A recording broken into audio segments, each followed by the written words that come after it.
But is we live? So this is the thing. They do that, it always take me to the YouTube. I don't want to see that. See this up. What's up, man? Trying to get right.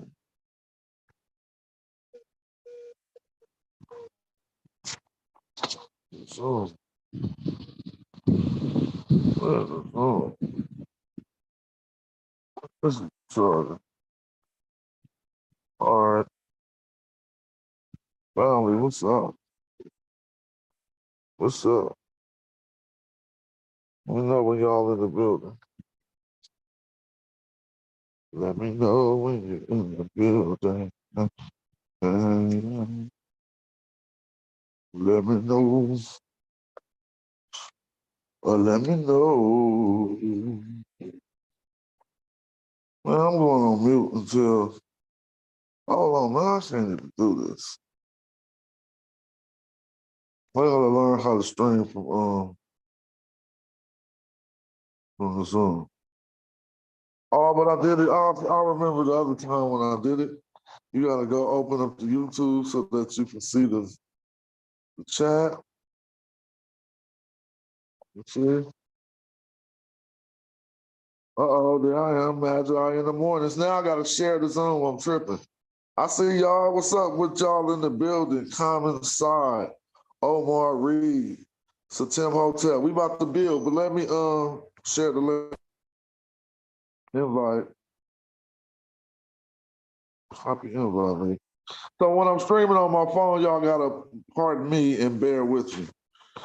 You know what I'm saying? Because I'm trying to get ready for the springtime. I can't be sitting up in the room. That's unhealthy. You gotta get out and move your body. So let me see something. YouTube. Here go the link. See if they let me post the link. Wow. See if they let me pin it. Pin the message. Uh-oh. They let you do everything from your phone. You might as well stop saying, see if they'll let me do this. If you can do it from your computer, you can do it from your phone, probably. All right. So I'm out here. Really wasn't just tripping, but I wanted to tap in. I didn't have nothing.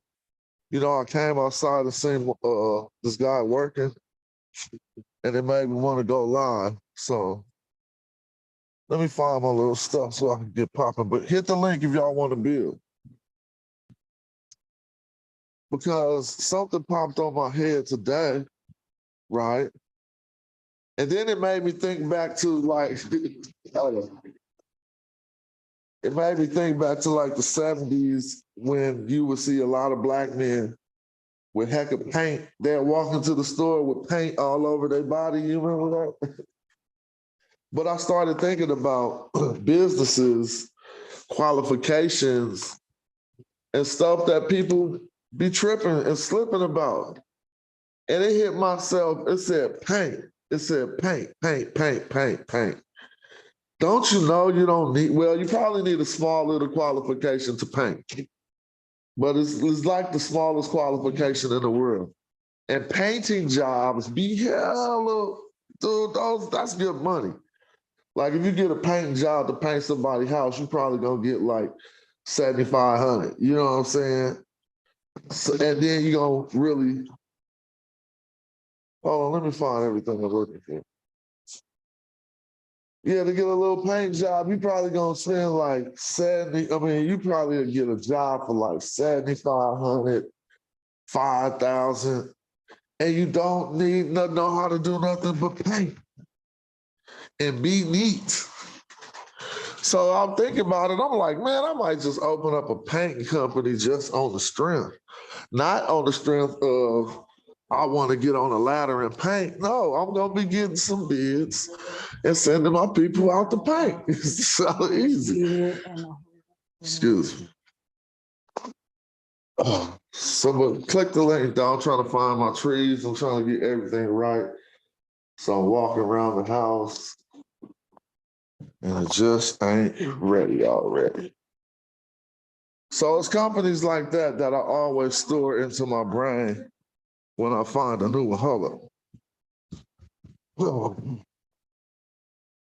let me get out of here. Ain't nothing like if you an entrepreneur and your wife an entrepreneur, y'all be at home too much. Somebody gotta go. Get up out of here. You doing less entrepreneur than me, you gotta go.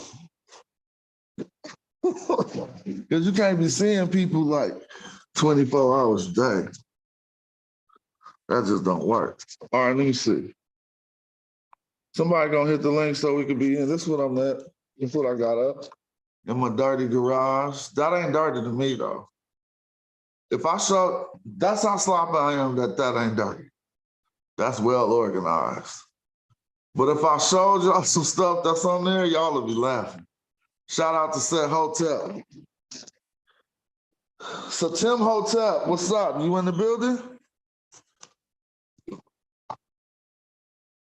Let me know when your microphone picks up. Yeah, I just had to close the YouTube. Actually, this is actually not really a convenient time for me because you are streaming from your phone, but I wanted to bring to your attention a Harvard Museum of the Ancient Near East video that came out yesterday. I remember you were talking about, sorry, go ahead. You said the Museum of the Near East? Yeah, Harvard Museum of the Near East. They put out a video yesterday. Tell us about it. So, well, it's actually kind of difficult for me to get through. Usually I listen to these lectures while like I'm playing. Sorry. Usually I listen to these videos while I'm playing game or something, but for some reason this guy's voice, nothing was sticking. But I remember that you were speaking about, you were thinking that the first king in Egypt would have been agriculturalists, people who could feed more people than just their family. So I was really just bringing it to your attention for you to listen to in your free time, because I don't know if it might support your theory or not. What did you hear from him that made you think it might? If you don't mind, I will listen to it. But what was he saying about agriculture and kingship that made you notice anything? You're speaking about this, if I remember correctly, like the storehouses and the type of wheat and where it came from. I can't say I internalized too much, if I'm honest with you. It's good. I hear you. Say it again. I said that's good. Keep going. Well, no, really, I don't want to speak too much about it because I don't want to misrepresent the video. I don't know that it supports your theory. But the title of the video itself is "How Bear Made Kings in Early Egypt." You said how they made kings? How beer like alcohol, drinking. Oh, okay. How beer made kings. Yeah. So I'm contemplating whether or not, because as I say, it's been difficult for me to get through the video, like with focus. Something about this guy's voice, you know? But I wondered whether it might support it. So I just wanted to bring the video to your attention. Let me just paste it in the chat. Fired up. I'm gonna take a look at it. I do know a lot about the theory the angle he could take, because beer, was used as payment for certain things. And so it would be like before you could really pay somebody, they would just be like, "Hey, I'm gonna give you some beer if you do it."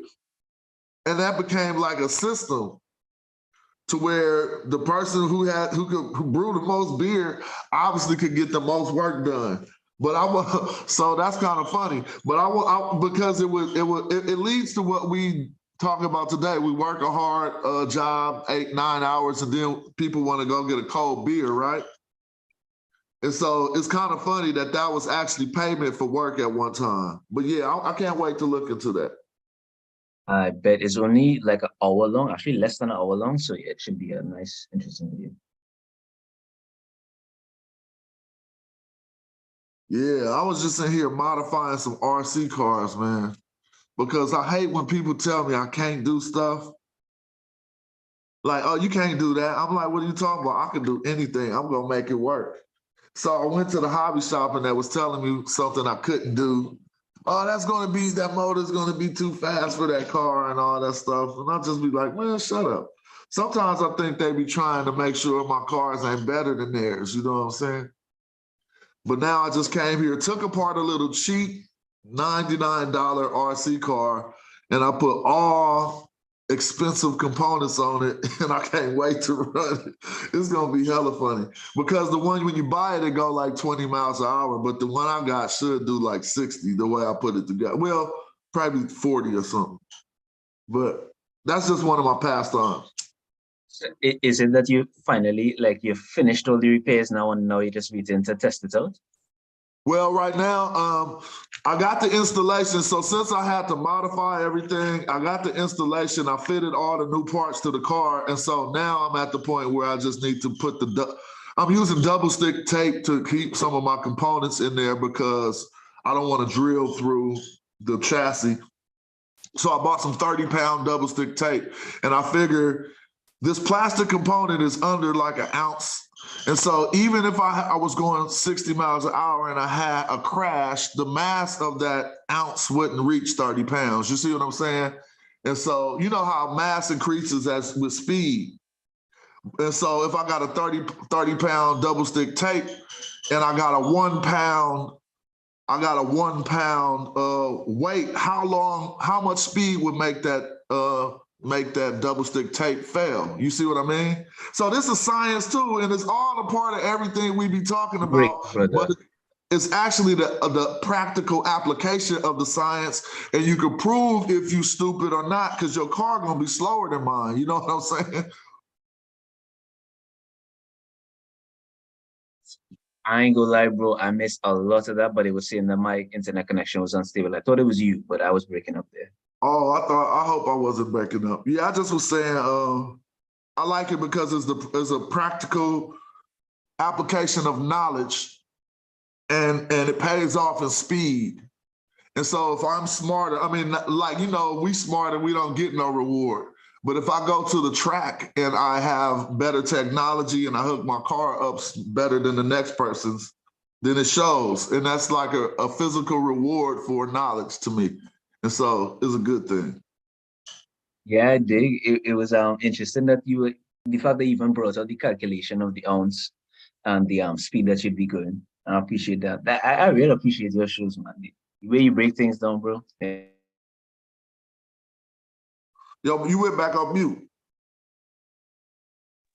Oh yeah, I was just expressing my appreciation. Giving you some support. What you're saying. I appreciate that, and I really respect when people tell me stuff like that because ain't nobody perfect, and sometimes you don't even know if you're on the right path, even the way you're spending your free time. Like I'll be like, is this useful to anybody? You know what I'm saying? Like, am I just tooting my own horn, hopping on YouTube, and not really helping no one or nothing? But when people say that it's useful, it is rewarding. I feel a little burst of what is that? With serotonin when people when people say that. So salute. I bet. So Now actually, all of these pseudos in the community, they lucky it's spring and summertime because I ain't really got no time. But Shaka Amos, oh my God, when I finally seen that debate, oh, it was horrible. I mean, it was worse than I thought. So I already had thought he lost, but he was, man, here's the problem. Right here, hold up. Did we come off the camera? Man, do not start talking about what the metal natters say. That's where everybody, like when you're trying to be this scholar and you really don't do the metal natters, stop coming with these fake stories of this was character and all of this stuff. Because we could go and check this stuff now. Most people who follow my page know how to check that stuff in a jiffy. So you sitting there telling me that the pyramid got something to do with good character, bro. Think about how stupid that. So it was only how many good characters in Egypt then? Ridiculous. Like, come on now, that don't even make no sense. And so when we start messing stuff up like he was doing the other day, it started getting to the point where he just want to win a debate. It's not really all about, it's probably 70% about scholarship, you know what I'm saying? 65% about scholarship. The rest is just flim flam. I'm actually surprised to hear you say that. I watched the debate recently as well. Um, well, obviously I can't judge the Medunetia and whether or not he was correct or not. Well, I kind of agree. The Senator was saying that Captain didn't really bring out any ancient writings um, to prove any point. And to my eyes, he didn't seem to either. I mean, I don't know if we consider in the Bible ancient writings, but it really can't be. It's more like 14th century writings. No, not 14th, 16th century writings, whenever the printing press came out. When did they do those translations and whatnot? No. So unless we're using the original and then translating the original, I don't know if that's ancient writings now. Yeah, I But didn't you know. see, I know they tried to consider that ancient writings, but I'm from the stance that you're taking. But even if we will consider that, you know, it was just so many factors that needed to be brought into the debate. Because how are you going to use Christian attestations from a time when Christianity, literally, the Bible was the only book that Africans in America could read? If you got caught reading another book, you'd be whatever they do to you. And so, how then, if it was only allowed to read Christianity, could you say, look at all the stuff we did when reading Christianity? Come on, bro. I mean, reading the Bible. not just that, but also how long, not just since the Medunetia was translated, but how long have African Americans had access to that translation to be able to even interact with the wisdom writings of Kemet, you know? I Exactly. don't know that the comparison is even like legitimate. I don't know why Shaka didn't say that, but you know. That's one of the first things you got to show everybody some people don't know the backdrop to the story. So this person going into time periods where Medunetter ain't translated and you can't read, and if you get caught with a book besides the Bible, you dead. You know what I'm saying? And then he talking about, look what the Bible did for everybody. Now, if you want to be fair, that got to be pointed out that's just that's preposterous. You shouldn't be able to do that. You know what I'm saying?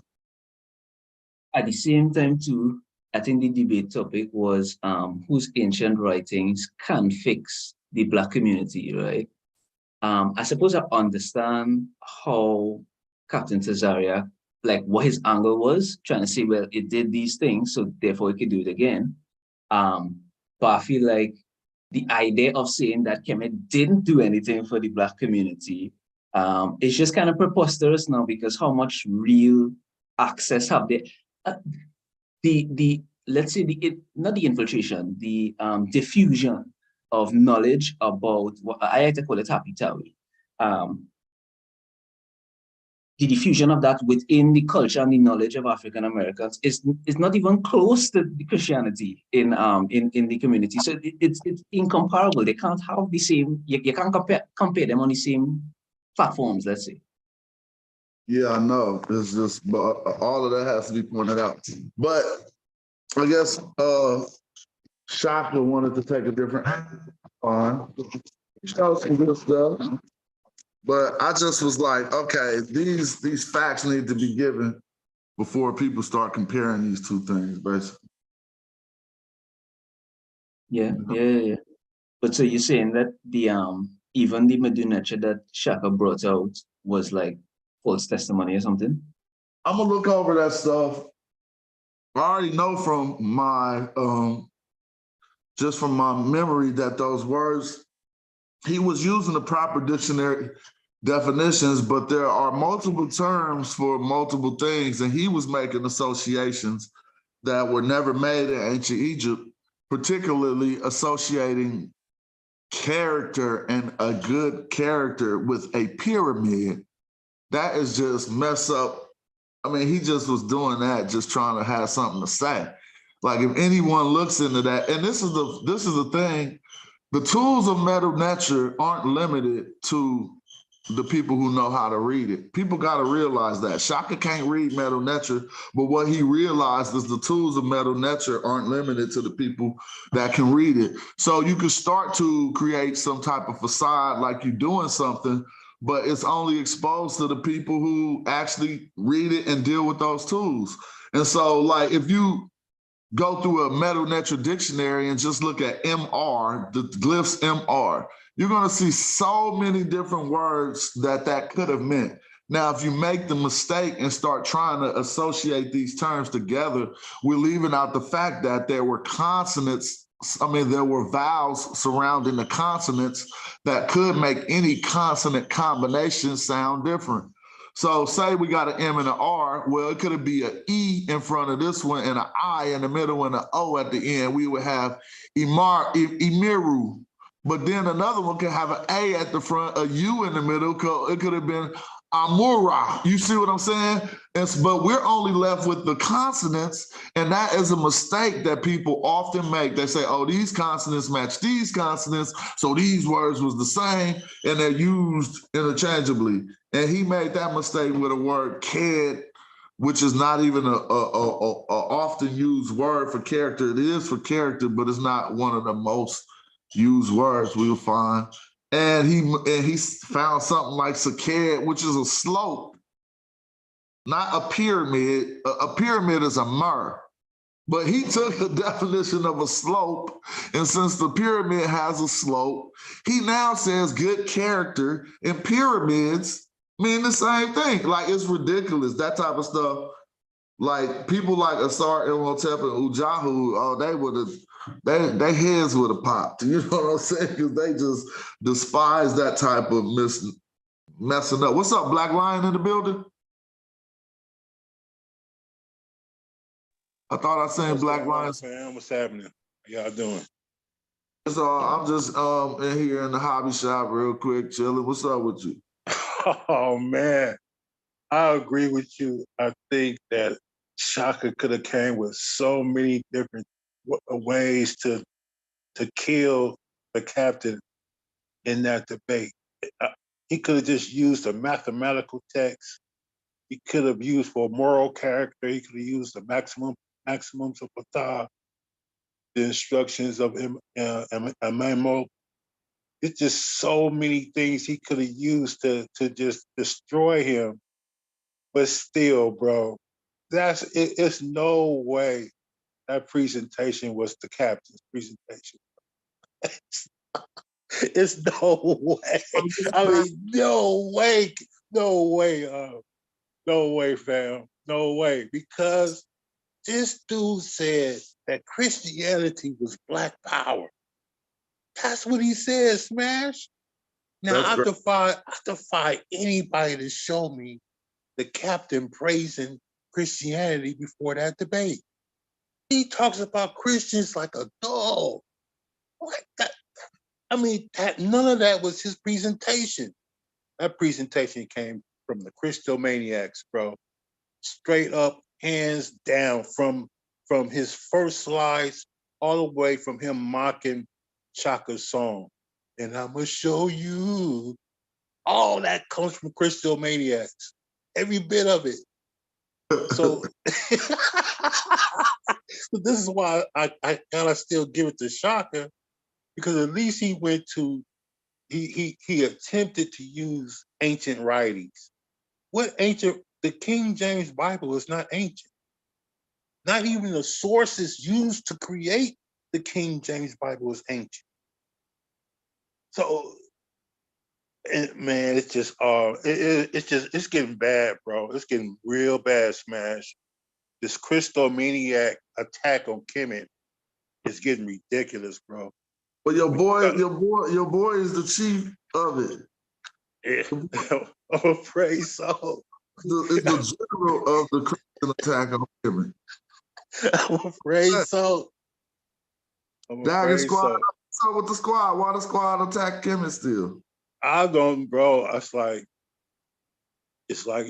just a beef that started with Jabari. Yep, it just started there. That's how it started. That Jabariism. The Jabariism just spread.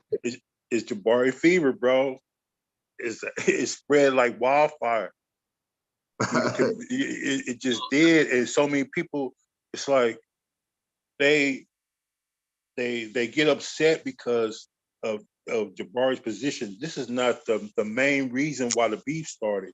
But for a lot of them, that has something to do with it. And you know, this is how me and him fell out because I kept bringing that up, and it's just the truth is the truth. I have to keep it 100, no matter if I'm a part of a team or not. I have to tell it like it is. I'm not the kind of person that's going to act like something that's not what it is just because me and you are cool or I'm on your team or something like that.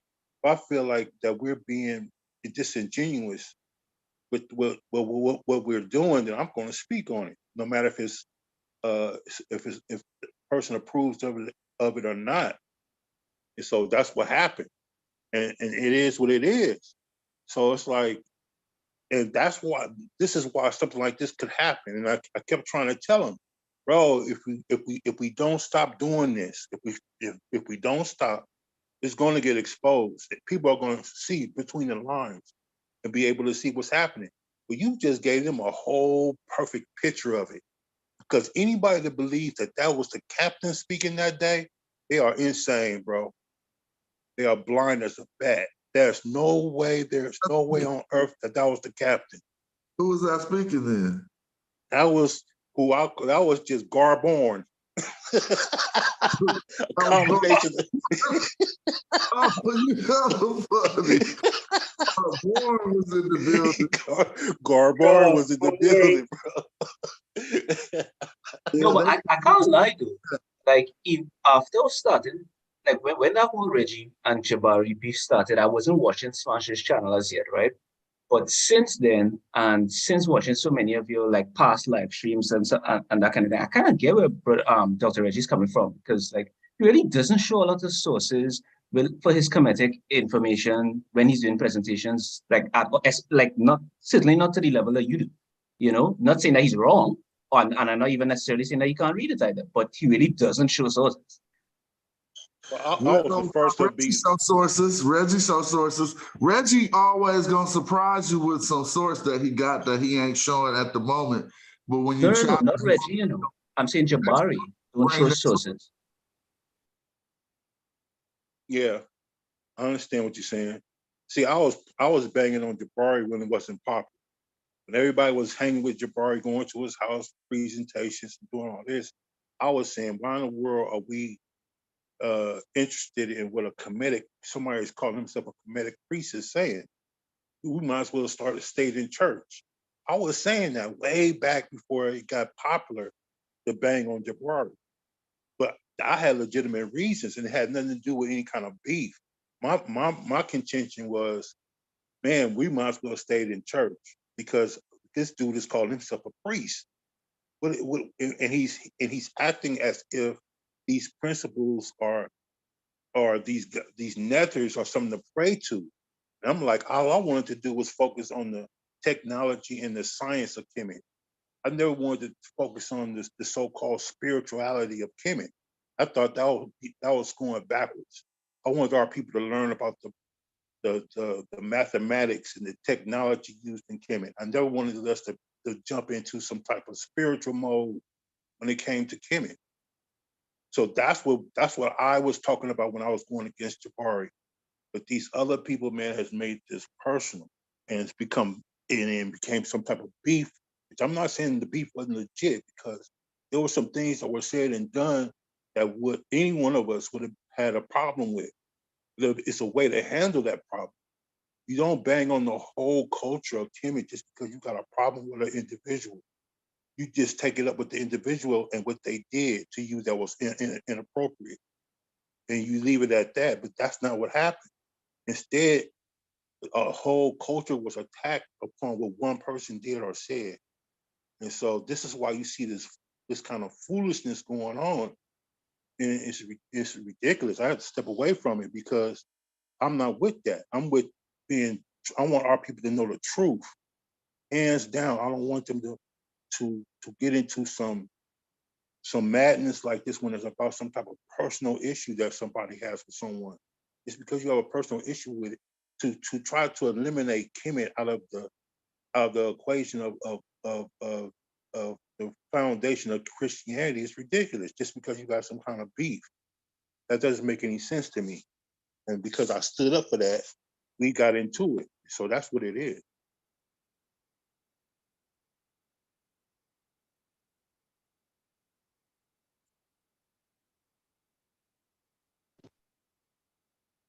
I was on mute, my bad.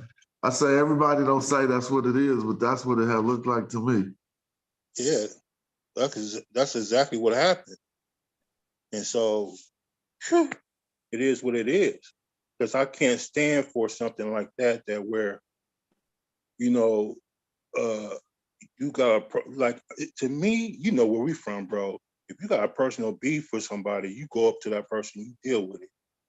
I'm not gonna take on your whole people unless it's necessary, or your whole culture unless it's necessary. If I got a personal beef with you, it's gonna be me and you, and that's it.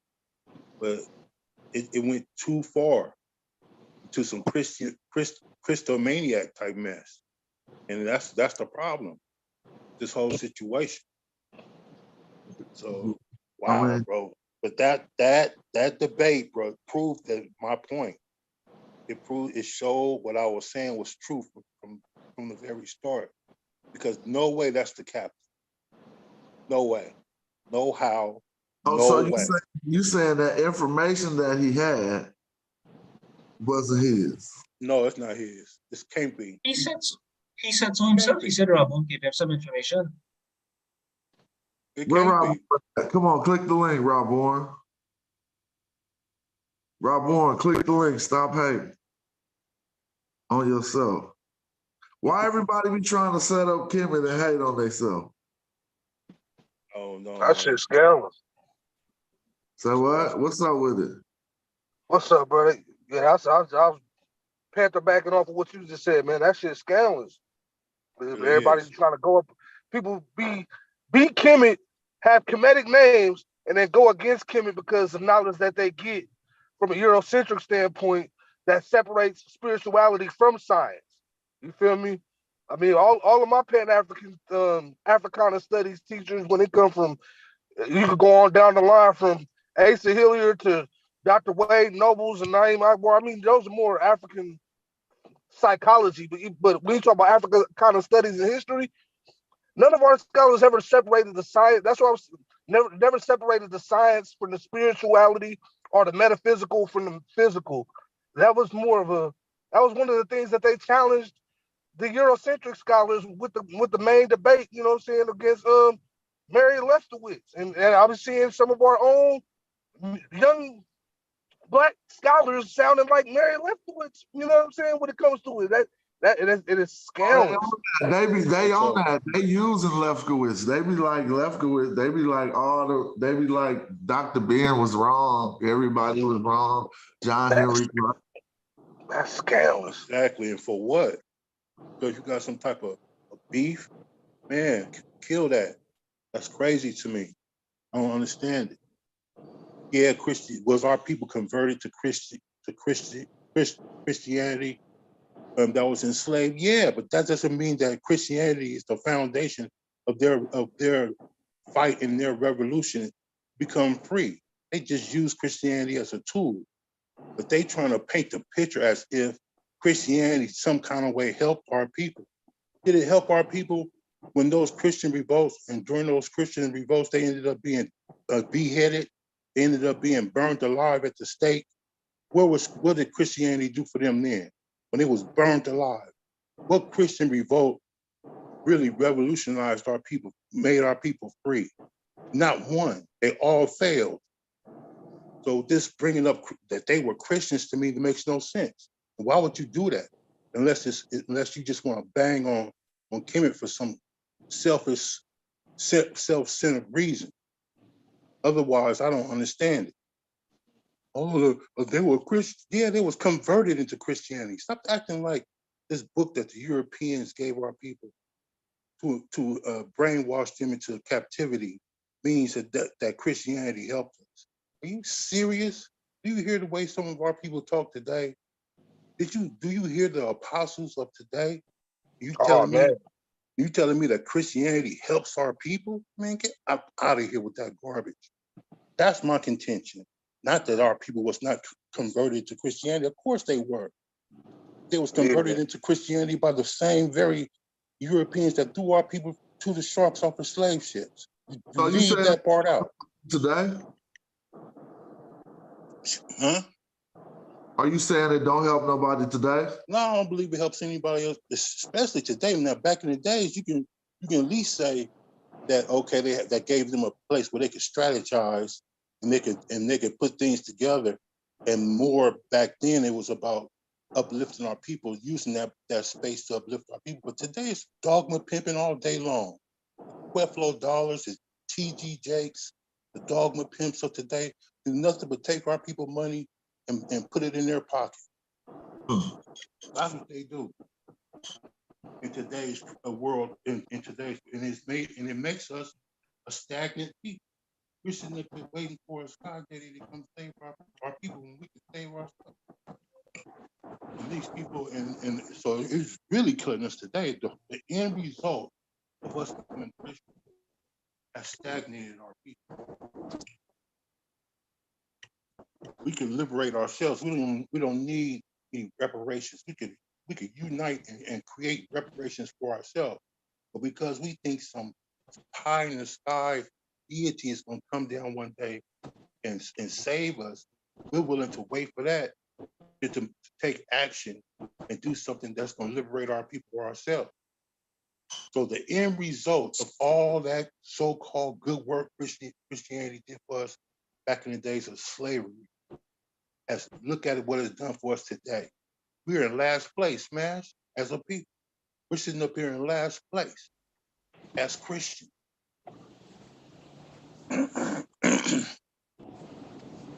Well, I push a certain line of Black liberation theology, man. So my thing ain't really to just like denounce Christianity like that. You know what I'm saying? Because I look at things more. Spirituality doesn't limit itself to any type of religious construct. And if we'll be hypocrites if we push and Kemet right, and we embrace the certain elements of Kemetic spirituality that even manifest through fucking Christianity, Islam, or even Judaism. You know what I'm saying? We'll be backwards. So instead of trying to like deconvert everybody from Christianity, highlight the African center points within that book. You feel me? Like, dude, then they gotta infiltrate these churches, because if we try to like go against the church, we go fight half the battle. Half the battle that we had to fight against colonization. It's gonna be a lot of the time and energy is gonna be wasted on religious battling. Now debating and pulling out the pros and cons and the history and philosophical, just we can civilly do that, and it's not always a divisive or ignorant thing. You know what I'm saying? So I'm not against debating religion or anything like that. However, I don't want to get lost in the sauce of what the main what the main concept here. You feel me? When it comes to just Black liberation theology as a whole. But what is the main concept? What is your interpretation of a fight? Of a fight? What do you mean? Against, what is the main concept of this theology, or not theology? The main thing is to fight against white supremacy. Okay. Okay, and certain elements within Black liberation theology that encompasses even some of Christianity, Islam, and Judaism. So not to cut you off, but when you say Black liberation theology make it spirit, like something to do with God. Right. Mm-hmm. Exactly. So Black liberation theology is what then? You know what I'm saying? It's embracing. If Black is Black is the first word. So you're identifying. You feel me? The divinity of melanated people as Black people being connected to the sun, the solar, the soil, and the universal, the essence of the universe. You feel me? That's when you talking about black, you talking about that. You talking about liberation, you talking about, being able to have self-determination and identifying black people as being oppressed because of being stripped of your culture, of your history, of your even your spirituality. You know what I'm saying? So when I say theology, I'm talking about, yeah, I am talking about spirituality, but I'm talking about spirituality, not limited to religion.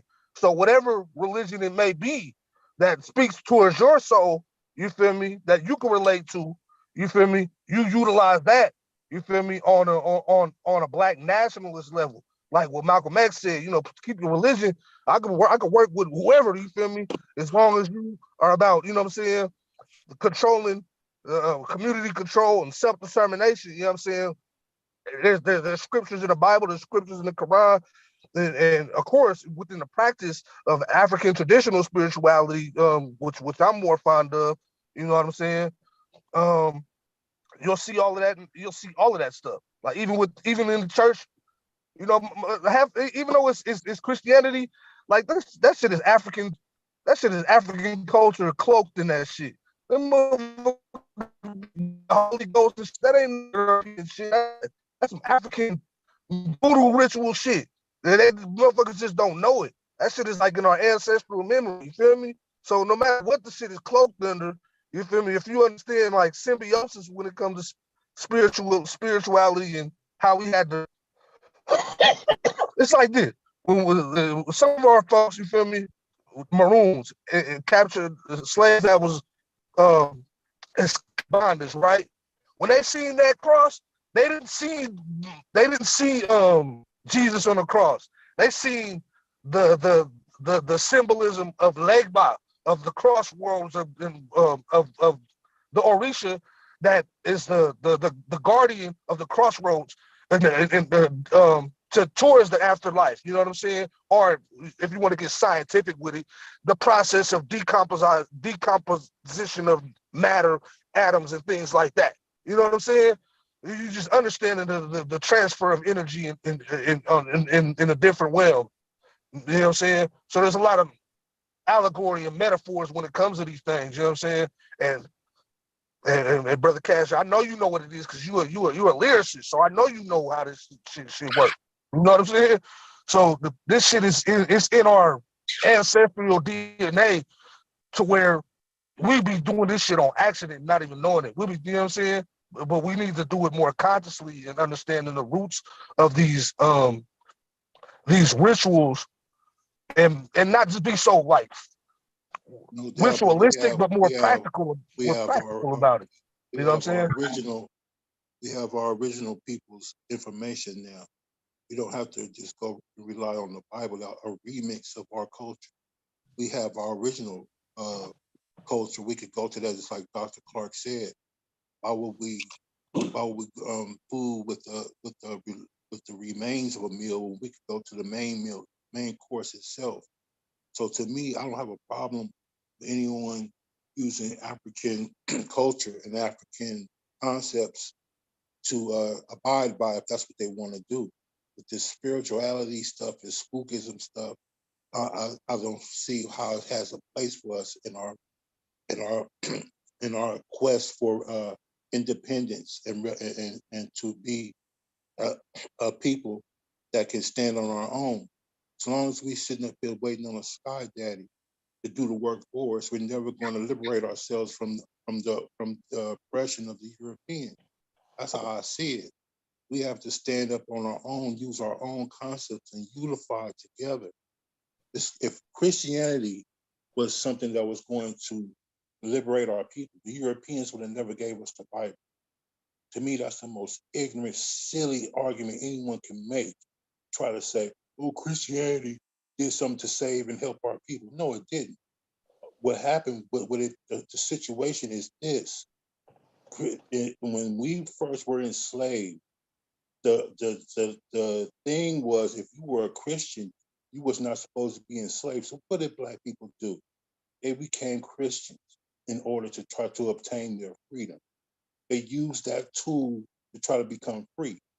When you have the Beacon Revolt, which happened in around the 16th century, you have something called the Beacon Revolt. Once that revolt came to be, what did they do? They changed it from being Christian to race. They made it to where if you're black, if you're white, you're not supposed to be enslaved. If you're black, it's okay to enslave. So what basically the Christianity of itself do for us? Was it a sky daddy that came from that book that did anything to help our people? No.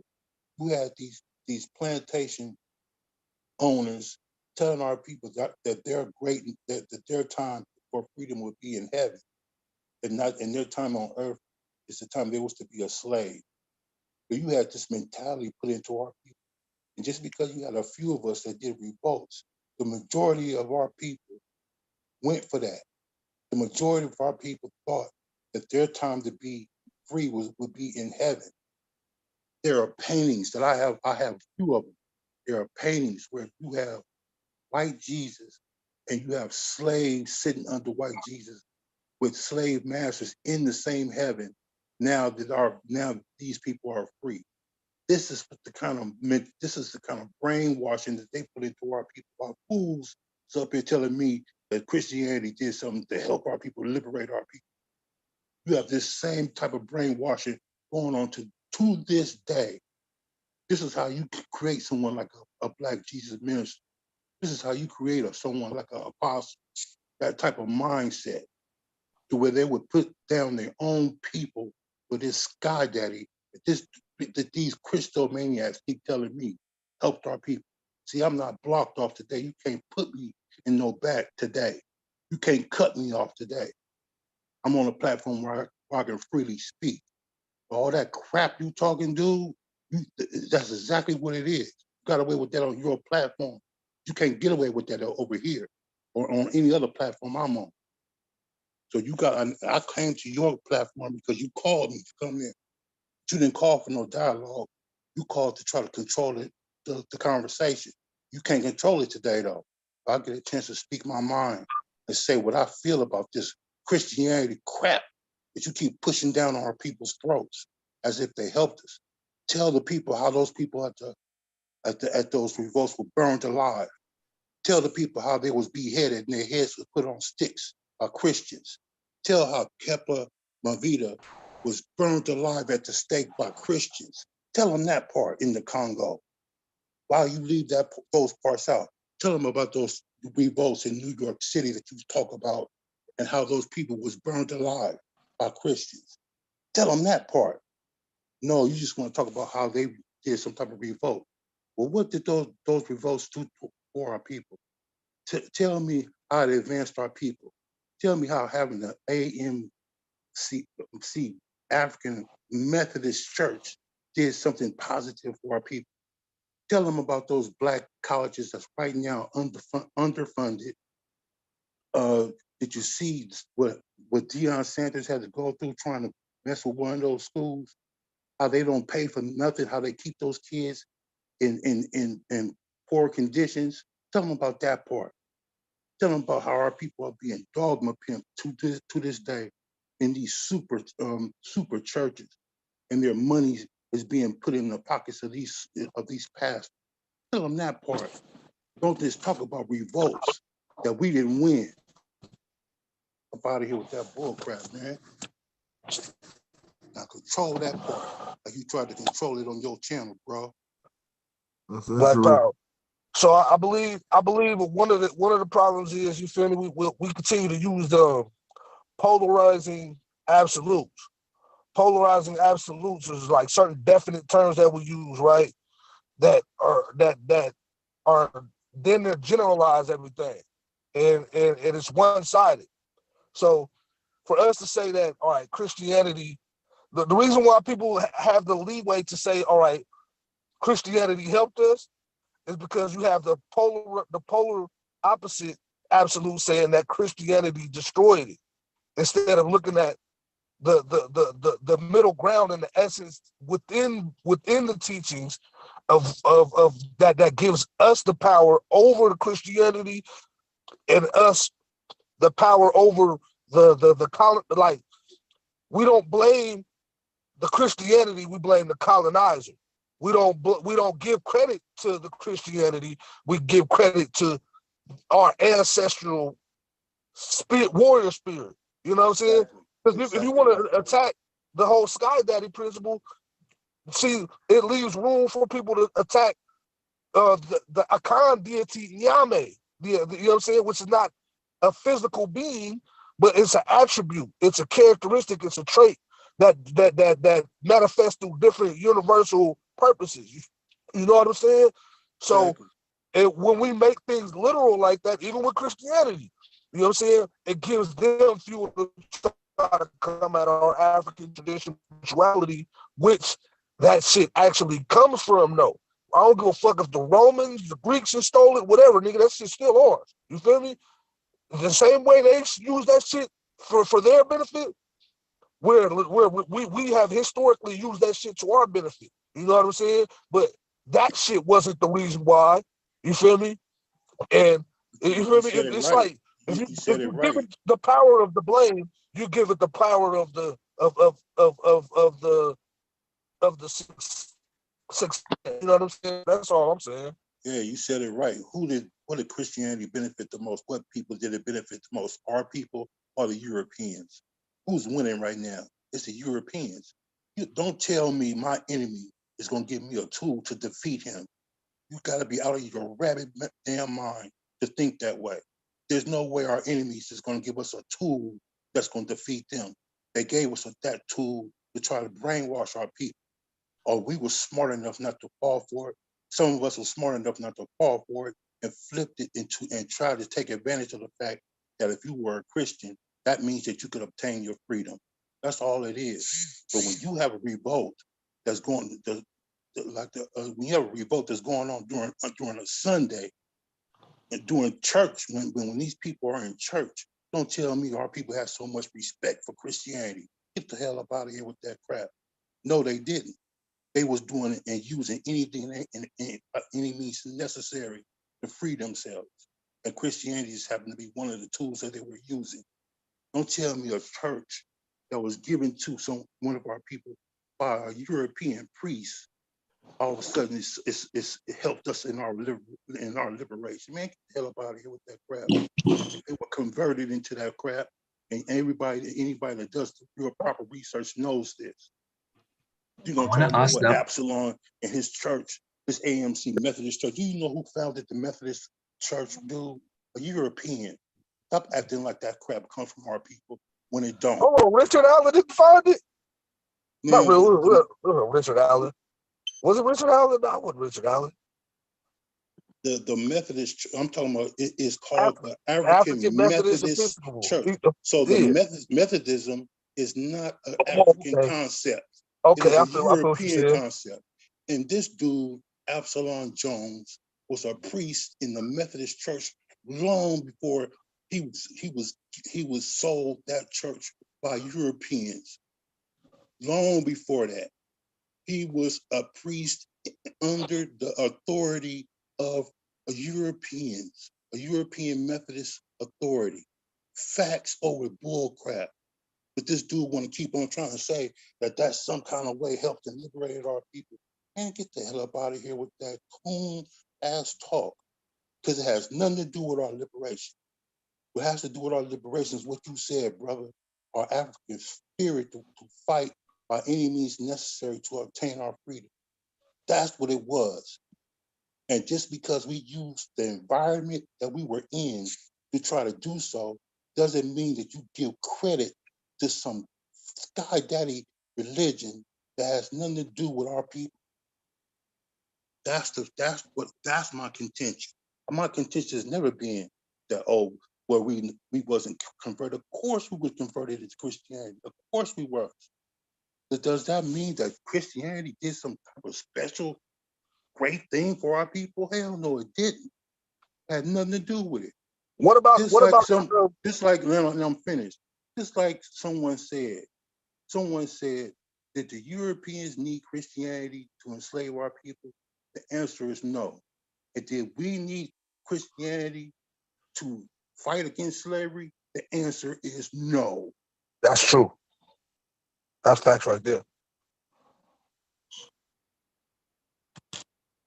You don't care Hey, about if what do our you people think was about converted or not. Man, what do get you up think out of about here. like I do care. what Go ahead. about the Ethiopian, like Nubian origins of Christianity though? Like, you feel me? Like the Kebra Nagas type shit. Like, you know what I'm saying? What about that? You have Greek priests coming into Ethiopia. This is the story. You have Greek priests coming into Ethiopia, passing that down to them. So what is the mother church of the Ethiopian church? The Coptic church.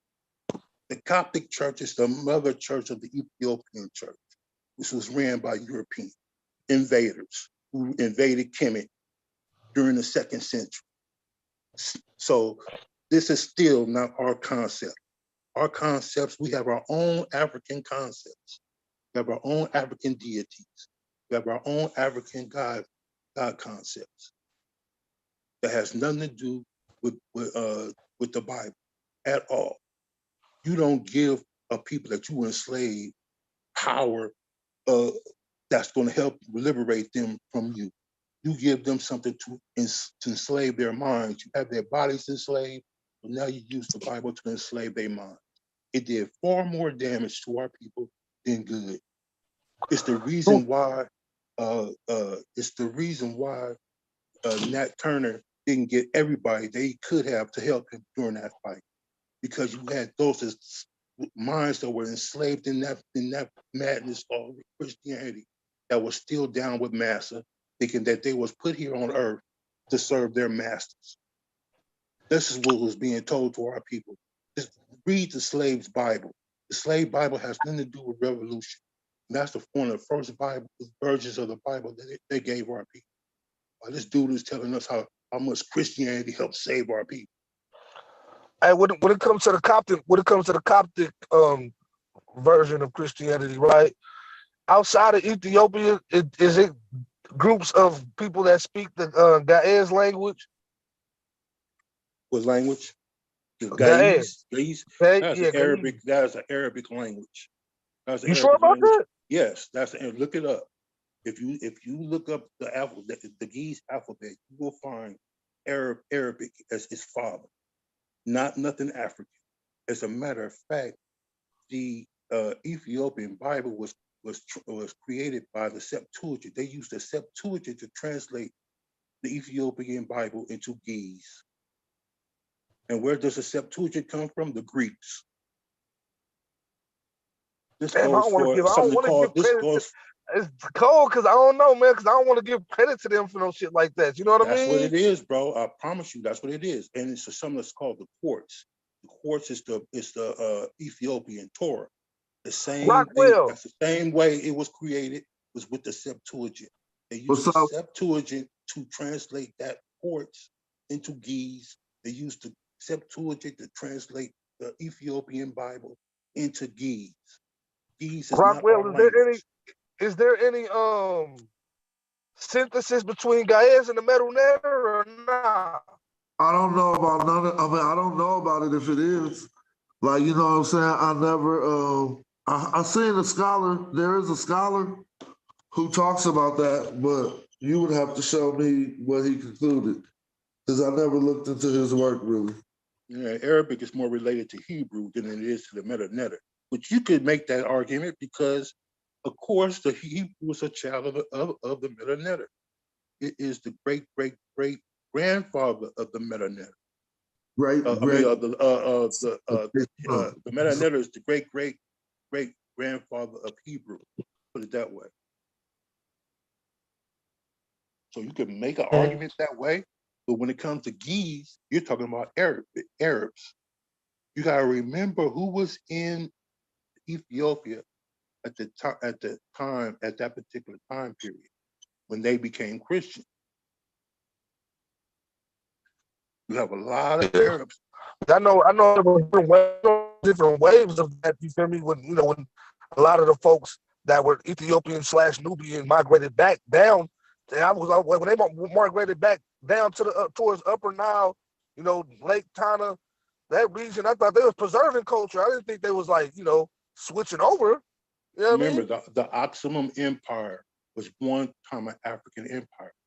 You have people from Yemen, people from Arabia coming into that area and taking over. So when you talk about the Ottoman Empire, you're talking about Arabs. For the most part, you're talking about Arabs. And so these people came in there, and that's why it was translated into Ge'ez, not an African language. I defy anyone to look up the alphabet, to go and type in the Ge'ez alphabet and look at the parent tree of Ge'ez, and you will see Arabic as the father. For clarity, there's a difference between like a script for a language and the origin of a language itself. Because like you wouldn't say Coptic is itself Greek if it's the last days of Medunetta, but it's written in Greek. You know, English, no, maybe not English, Spanish. Spanish doesn't come, not Spanish, sorry.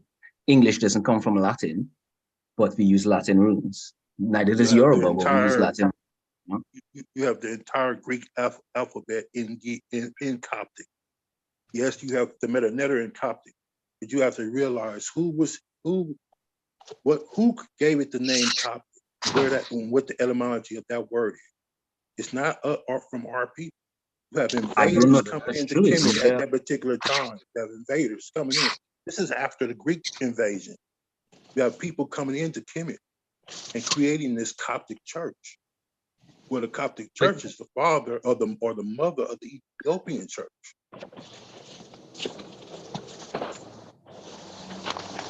No, I wasn't necessarily relating it to Medunetta. I'm just saying that a script is separate. A script that a language is written with is separate from the origins of the language itself. And so let me use a language like Yoruba. Yoruba has no, what do you call it, relation to Latin whatsoever, but they write it with Latin letters, the same letters that we use for English today. They write it in the same script. So I'm saying you just can't make that necessary causation that's saying that Ge'ez itself is Arabic in relation, because the script that they write it with is Arabic. You understand what I'm saying? Somewhat I understand what you're saying. You're saying the language it can be different from the written language, which I don't have an argument about. But the question is, who is speaking the language at this particular time, and where, and what time period are we talking about? That's what I'm saying. Just because he's saying what I'm saying. Like, just because I don't want to give them the credit, because the script of their translation of the term and being like, okay, well, Ge'ez is just a Coptic language, when before there was an idea of what a Coptic was. That's why I was asking that question in relation to the Medunetta, so I could understand the root of it, because I know that there was hundreds of thousands of years before they was even in existence. So how can we say that that's their shit? Ge'ez is an Arabic language, it's not Coptic. Just because they were speaking it? The question is, you have to show me. You would have to show me our ancestors. I can't show you, and I don't know. I'm trying to, but I know somebody knows. Before the Arabic invasion, before the Arabs invaded Ethiopia, you would have to show me this. All I know is this: is that script is the father of that script is Arabic. That's all I know. Now, if someone can show me our people speaking Ge'ez before the Arabs came in, or before people from Yemen came in there, then I would love to see it. But Yemen was still a Kush empire. You feel me? Before the miscegenation of Greco-Romans that created the so-called Arabs of today, Yemen was still a Kush empire. You feel me? Makeba was from Yemen. That was another extension of Ethiopia at the time. You know what I'm saying? Yeah, because you have foreigners coming in. Like I'm saying to you, Yemen is not an African nation.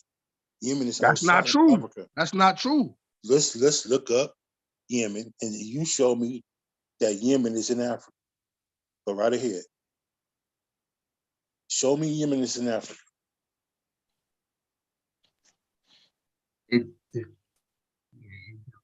Anybody that can, I can't do it on my phone. Anybody that can type in Yemen, you show me that Yemen is a part of Africa. Who want to answer a science question? I put this motor in, bro. I'm looking at it because I want to prove it, but like, you know what I'm saying? I would have to show my screen and do hella shit. It's like if Brother, you you say it's know, not a part of, if you say it's not a part of Africa, you feel me? Are you saying that the African continent is separated by the Suez Canal? No, but No, no, Yemen ain't a part of Africa. That's it's on not the part of Africa. That's all right. that matters. It's not has nothing to do with the Suez Canal. You gotta go lower. But go ahead, Man, Smash. see? No, I was trying to figure something out. I put this motor on, right? And it's running backwards. Not like I need to reverse the throttle here. It's running backwards like the polarity or something. Now it only got positive and negative running to it. And the science question is, how do I make it run forwards? Okay, so when you start it and you put it in it and it starts to drive, are you saying that it's going backwards, not forwards? Yeah, because the motor needs to be switched around. But since it's just I was about to say that. That's all exactly what I was it about is, to say. a magnet inside and a coil spinning. So I could just make it spin the other way. But I reverse the polarity, but what's the proper way to do that? So we're gonna let that hang in case somebody know what's the proper way to reverse the polarity. I think I open Switch up. the wires around. Yeah, on in the motor though, right? Not Yeah. on the battery. Not on the battery in the motor. Yeah, You have to because switch. Yeah. yeah, that's what I think I have to do. And let's see what anybody else say. But that's what I'm on right now. Yeah, that's exactly what I would say you have to do.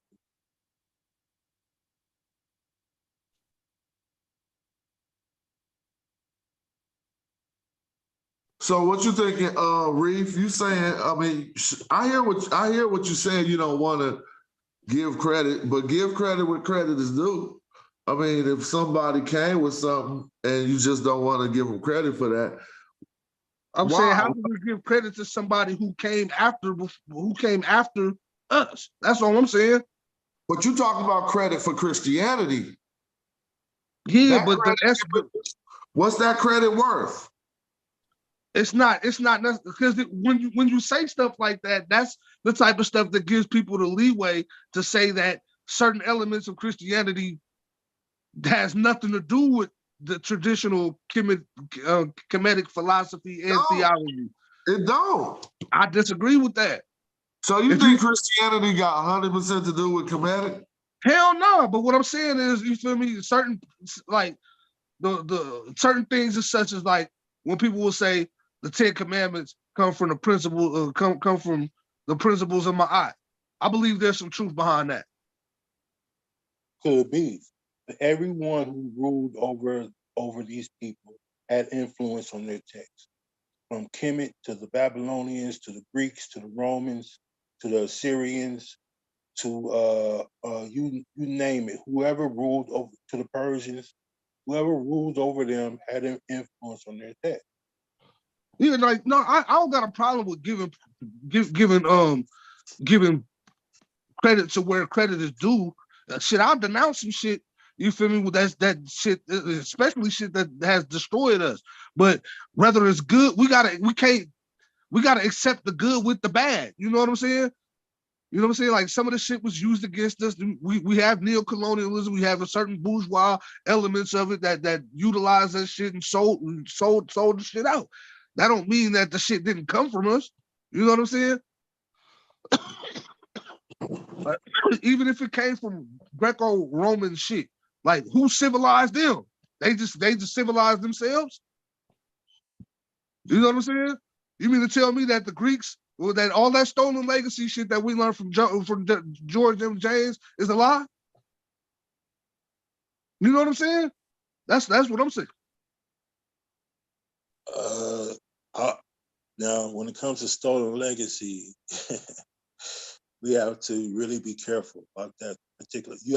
I would suggest that you go to look at the primary sources that was used to create the book Stolen Legacy. Let's take stolen legacy out. Those sources. All right, what about Civilization or Barbarism? Check Anta Diop. That's a good book. I'm saying when they talk about the origins of the origins that not just Egypt, when I'm talking about Kemet, I'm talking about Nile Valley, I'm talking about Nubia too. Mm-hmm. You mean to tell me that those origins that help establish, you feel me, or most of them ideas that so-called civilized the Greek Roman, the first wave. Then the Moors on a whole nother wave going to civilize. You know what I'm saying? You mean to tell me that like that shit didn't exist? Well, You know if you're what talking about the see these I'm just using that's a multiple whole waves, nother deep conversation that we could have when it comes to the Moors, because a lot but of I'm people only mentioning that because it's different waves of us going civilizing them, as opposed to saying, "Oh, that they came and taught us and destroyed us." It's, no, no, you know no. what I'm saying? It's almost like Let's a stick. victimizing type of thing. Like, Let's stick yeah, with the we slipped up and we lost certain battles. There's a war still going on. You know what I'm let's stick saying? with the Greeks. The Greeks will tell you themselves that they were influenced by Kemet. The Greeks will tell you about them going into Kemet and learning knowledge. They say that they'll tell you that themselves. We don't even have to say it. They said it. So you do have, and who influenced the Romans? The Greeks. Exactly. So yes, inadvertently or directly, you can say that we influenced a lot of the cultures, but still, you can't take away the independence from these particular cultures. They came up with their own concepts. They came up with their own ideologies. They came up with their own ideas, and they established their own selves. Yes, we influenced a lot of it, but they also influenced themselves and took it to a whole nother level in a lot of ways. You have to That's also fair. give That's them fair. credit, yeah, for them innovating themselves. That's Now, fair. when it comes to influence, everyone influenced everyone. People took from each other's culture. That's how it goes. But you'll never hear me saying, "Oh, they stole something from him," or they stole, or it's plagiarism. I don't use those terms. I say influence. Now, to me, I agree with you. A lot of these cultures did get a lot of good ideas from Kemet. That's a fact. There's no denying that. And the only reason why people deny that is that they have some type of beef, some type of personal beef with Kemet or with someone who represents Kemet. This is what I have seen without my own eyes. Mm-hmm. You know what I'm saying? This is exactly what I have seen. So, and what really is frustrating is those who try to act as if you can take Kemet out of the equation. And that's exactly what they try to do. They'll give credit to everybody else. They'll say, "Oh yeah, the Greeks had something to do with it, the Babylonians, the Sumerians had something to do with it." But when it comes to Kemet, they don't want to give no kind of influence whatsoever. And the only reason why they do that is because of some type of issue they have with someone who represents Kemet. Because that is insane. That is against the protocol of fact checking. It has nothing to do with scholarship when you do that. I would never say the Greeks did not influence Kemet because I got some personal problem with some dude representing Greece. I would never say the Persians didn't influence Christianity or the Bible because I got some personal problem with somebody who represents Persia. You can't allow your feelings to be involved when it comes to academics. You have to put your feelings to the side and let the evidence speak for itself. And it's clear. You have major scholars that will tell you Kemet influenced the Bible from Judaism to Christianity. There's no getting around that, no matter how you feel personally about some individual. You can't escape that. So you can bigger and haw and try to pick and mind quote and try to pick and choose what you want to accept as scholarship all you want. It doesn't change the fact that the evidence shows that Kemet did influence it. And no one in their right mind is going to tell you only one place influenced the Bible. No, the Bible was influenced by multiple places. That's a fact. Multiple cultures. That's a fact. And so to me, to try to suggest anything otherwise is disingenuous. And we gotta stop pushing that in our community. We have to stay honest no matter what we feel about some individual. We got to keep it I agree with you, bro. I agree with you. I think another issue is like there's an age-old type of debate. Like, so where I'm from, like I'm from Oakland, right? So like Pantherism, the ideology of a lot of Black Pantherism, it kind of clashes with a lot of African-centered educational circles. They would consider it like cultural nationalism or pork chop nationalism, right? And they adopted certain levels of Marxist Leninist like socialist theory that denounces spirituality, denounces certain levels of culture that may be too abstract and not practical to the workers, the workers' liberation thing. So I see a lot of that manifesting in even today when it comes to certain sectors of intellectual and academia, where it comes off as like an atheist type of thing, and they get to bash in the spiritual and cultural type of thing and denounce it as spookism. And a lot of that is because they separate the spirituality from the science. You feel me? When most of our teachers, our Afrocentric scholars, taught that was a Eurocentric way of thinking, was to separate the spirituality from the from the from the science. But facts. if you talk to some old school Panthers, they be like, nah, this is dialectical materialism, man. There is no, and it aligns up with even some of the some Elijah Muhammad type of teachings, like, oh, there is no God in the sky, there is no devil under the ground, you know what I'm saying? And things like that. There is no spook, you know what I mean? And I think that's because, it's just the way we look at things. And especially when we get to researching things. And the first part of consciousness, we learned about the role that religion played in our colonization. So we start tearing that down. And then when we see certain African traditional spiritual rituals or whatever, we'd be like, oh, that's some spookism shit. That shit never did anything for us. You know what I'm saying?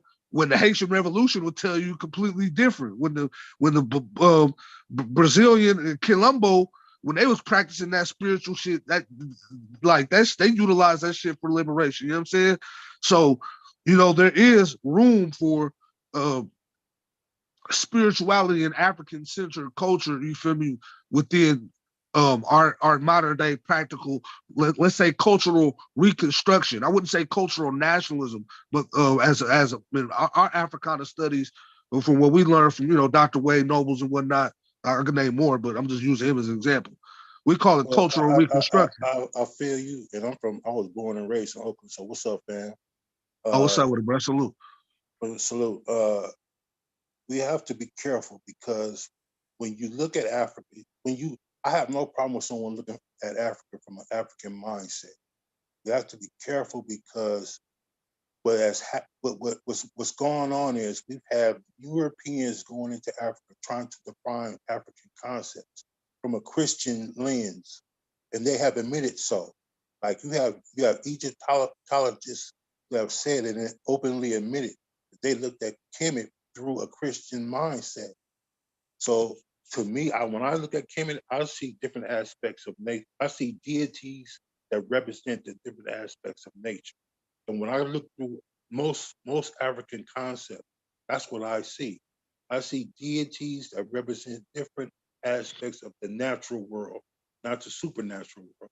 Not to an African, everything would be God. To an African, everything would be a part of some type of high, like you say, spiritual concept, if that's for lack of a better term. But that doesn't mean that they're waiting for Ra, that they're waiting for Ogun, that they're waiting for Shango or Anana or Aya. I'm sorry, Aya to come and do something for us. What did Bookman do when he called on Ogun? He didn't sit there and wait for the Iron God of War to come in to liberate his people in Haiti. He used that concept to motivate his people into a warlike mindset. that defeated the British. Look at our Zulu brothers. Look at what they did against the British. They didn't sit there waiting on some Zulu god to come down there and fight the British. They used those concepts, those natural concepts, to fight the British to the death, and won many more battles than these people that was following Christianity in the Americas. They won territory. They won way more battles than these so-called Christians that people want to give Christianity credit to, instead of giving it, like you said, that African warrior spirit the credit. So I agree with you that those concepts have their place, but those concepts have to be put into their proper the proper perspective, and that is Right. that those concepts represent battle. Those Right. concepts That's what I'm represent the saying. natural world. Yeah, you see what I mean? That's where Black liberation theology comes in, and you differentiate that between the what I call it bougie chocolate spiritual escapism. You know what I'm saying? And I think a lot of the reason why people be attacking Jabari like that, and other people who consider themselves or have a community that considers them Kemetic priest or voodoo priest or whatever, they look at that shit as it'd be like abstract escape. You know what I'm saying? Like, uh, they don't see the practice of what the rituals being practical to the development of African people in our struggle. They look, a lot of the people look at that, you feel me, and they'll see you just changed your Christianity or your Islam for an African traditional religion. You know what I'm saying? And you're still waiting on, you're still waiting on something instead of applying and invoking that energy amongst yourself. So I see where people are attacking it, but you got to understand the certain levels of discipleship and discipline and moral ethic type of construction that we're trying to deal with, because we got a lot of like psychological disorder, mental disorder, a lot of, you know what I'm saying? It's a lot of fuckery out here, bro. You feel me? So you see, because Kemet has so much more to offer than these spiritual concepts that Jabari is promoting. Kemet has technology. This is why I said I don't understand why Shaka didn't go there, because Shaka could have showed technology, the construction of the pyramids. He could have showed the prosthetics that was made by the people of Kemet that needed people that didn't have a foot, that they made a prosthetic foot for. He could have showed the mathematical text. He could have showed the maximums of Ptah that shows the moral characteristics, moral concepts of how to behave as a person, how to treat a sister, how to treat your husband, how to treat your people in those maximums. He could have showed that. He could have went to the instructions of a minimal and showed. Yeah, but see, they can show that shit. They can show some of that shit in the Bible too, but they can't show that technical what you just said. They see, right? Yeah, they you can't. right, bro. Exactly. Right. So this is what baffled my mind. This is why I understand where Smash is coming from, because it baffled my mind. But still, this dude is an Israelite. He was supposed to use Judaism, if anything. He was supposed to use the Torah. Yeah. This dude who called Christians the most vile, nasty names that you can imagine, all of a sudden is sitting up here talking about Christianity is black power. What? What? Man, get up out of here. Who was stupid enough to believe that he came up with that on his own? Man, get up out of here. Philosophically, they can lead on Christianity, but when it comes to science, technology type of shit, like Kemetic, see, that's the meat right there. As you think about it, even when it comes to holistic healing and stuff like that, you know what I'm saying? Right. He could have used Imhotep and showed that one of the first doctors. He could have showed how bodies were mummified. He could have showed all kind of construction that was done in Kemet. He could have showed an entire administration that has nothing to do with my odds. He could have showed an entire structure of administration that has nothing to do with the mythology of Kemet. Damn. That he didn't. Damn. And Yeah, I this didn't think about blew that. my mind. I couldn't believe it. I was like, but with that being said, that there's no way anyone can convince me a freaking Israelite who tried to use Christianity as his bridge beat Shaka. Well, at least Shaka did show some ancient writings from Kemet. At least he did show some concepts from Kemet. At least he did show mental health is an issue amongst our people. At least he did show this. This dude is going to Christianity, something that he don't even believe in whatsoever. These ISUPK people talk about Christians like a dog, fam, like a dog. But this dude sounded like Pastor Bennett. Like, what the hell? No way he won that debate. So, no, I didn't think he won it either, but it was just a conundrum. It was just, what can I say? I was like, I can't wait to talk to Smash about this, bro.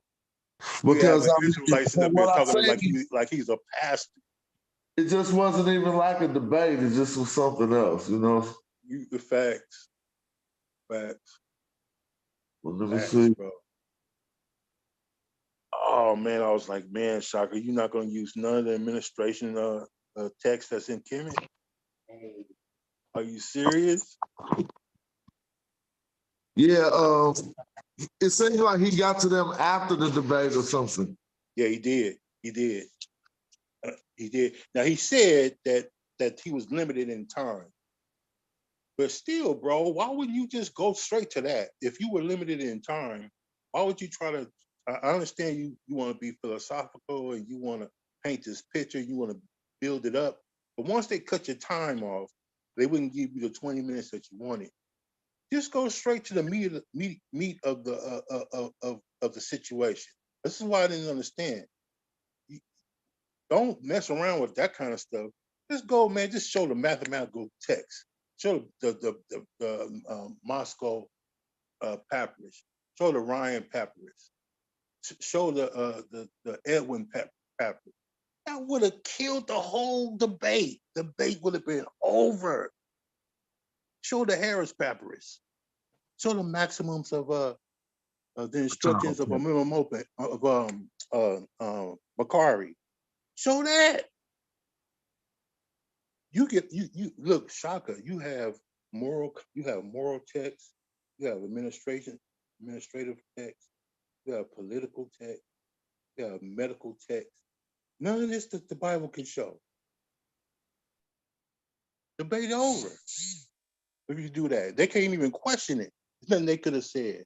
But you left the door open for these Christomaniacs who try to set you up by giving this dude all this information. I defy anyone to show me the captain singing Shaka's song before that debate. Oh, come on, bud. I defy, but we all know who mocks the captain with that. I mean, who mocks Shaka with that song the most. We all know it. We all heard it. We've all been on that channel and heard that record played over and over and over and over and over again. We know where that came from. Period. Just stop playing games, man, and call a spade a spade. Come on, man. The other Oakland brother there, if you would humbly allow me to make a suggestion to you, you're speaking about Black liberation theology, and I think because I heard you agree with Brother Black Lion Supreme, I suspect that the only change you might need to make is calling it Black liberation philosophy, because it seems that what you are doing is taking the philosophies out of these traditions and trying to implement them to help Black people. And I always have a problem, like, I never understood people's hang up about, as Black Lion Supreme will call it, the sky daddy. I'm not a God believer or anything like that. But a lot of the traditions do have good moral precepts that people should follow. And it's good literature for people to read for moral instruction. So I feel like the only real separation between you guys' position is that like you are calling it theology, but if you're not directing people towards God belief and you're taking the principles out of it, then is it not just philosophy? You're No, absolutely because correct. To you're me, but go ahead, speaking. Smash. Go ahead. Because you're speaking the divinity, the nature of divinity within yourself as a connection to the universal will. So that's what makes it a theology. It's actually a connection of the supernatural to the natural, or the metaphysical to the physical. You know what I'm saying? It's a unification of the both. If you take the theology out, you feel me? Then you only limit yourself to the surface of material understanding. You know what I'm saying? No, I disagree. I disagree too.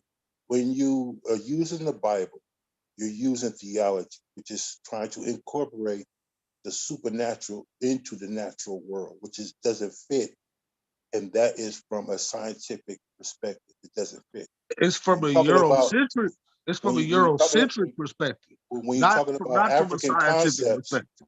when you're talking about African concepts, you are using supernatural deities that represent the natural world. So, like when we talk about Shu, what is Shu? Shu is the air. What is Geb? Geb is the earth. What is Tefnut? Tefnut is the rain, the moisture. So you see deities that express the natural aspects of nature. When you're talking about the Bible, you're talking about a whole different concept. Now you're talking about theology, where everything is predicated to the supernatural. Well, that's if you A limit whole different theology. story. If you limit theology to just the Bible, you know what I'm saying. Then that's where you're limited to. But when we talk about theology, we're just talking about study of divinity. You know what I'm saying? Which we have done before Christianity even became a concept. You just mentioned that. You know what I'm saying? The a lot of the meat that brother Shaka missed when he was talking about the engineering, when he was talking about the science, when he was talking what he missed about the scientific engineering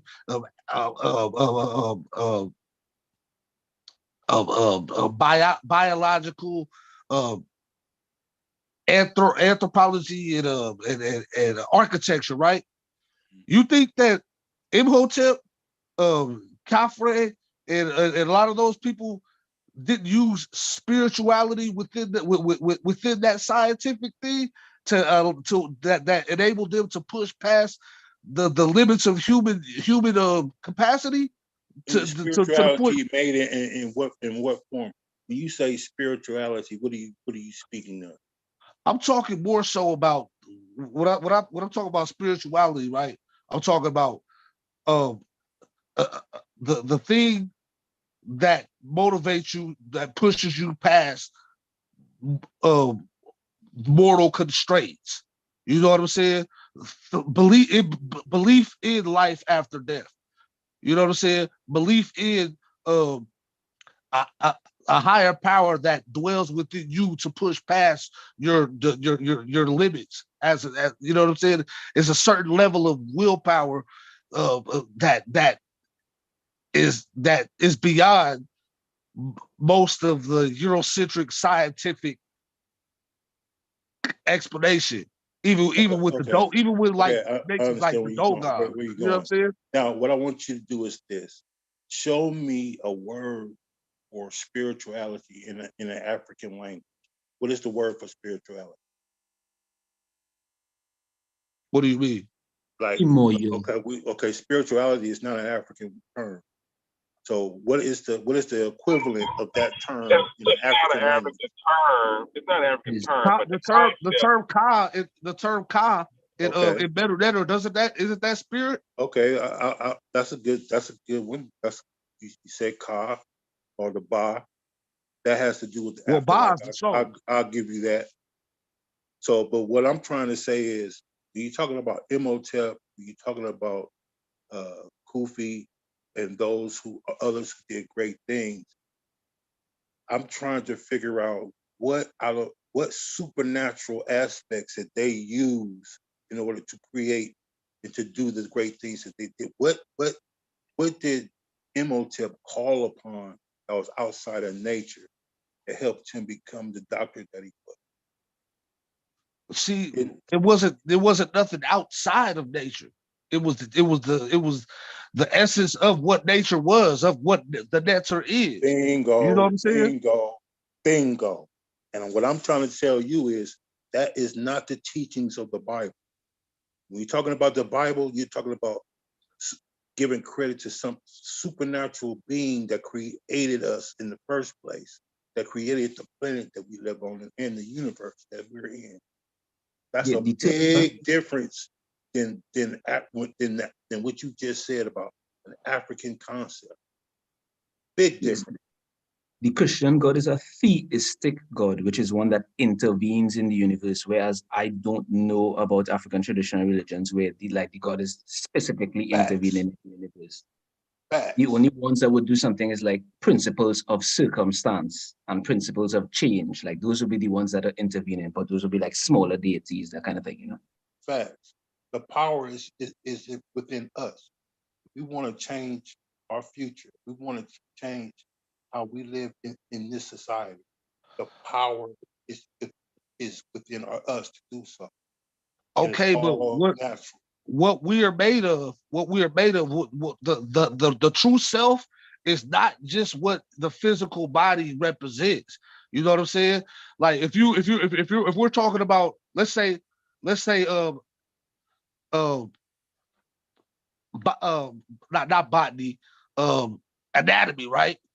There's a connection between anatomy and astrology, and understanding, you know what I'm saying, the role of the certain stars or certain elements of within the earth that could heal certain body ailments or whatever, because the balance of this body part has this amount of mineral, and this body part or this organ has this type of mineral. So if you convected with the opposite of it or the complementary of it, it can treat certain ailments or prevent certain ailments. Those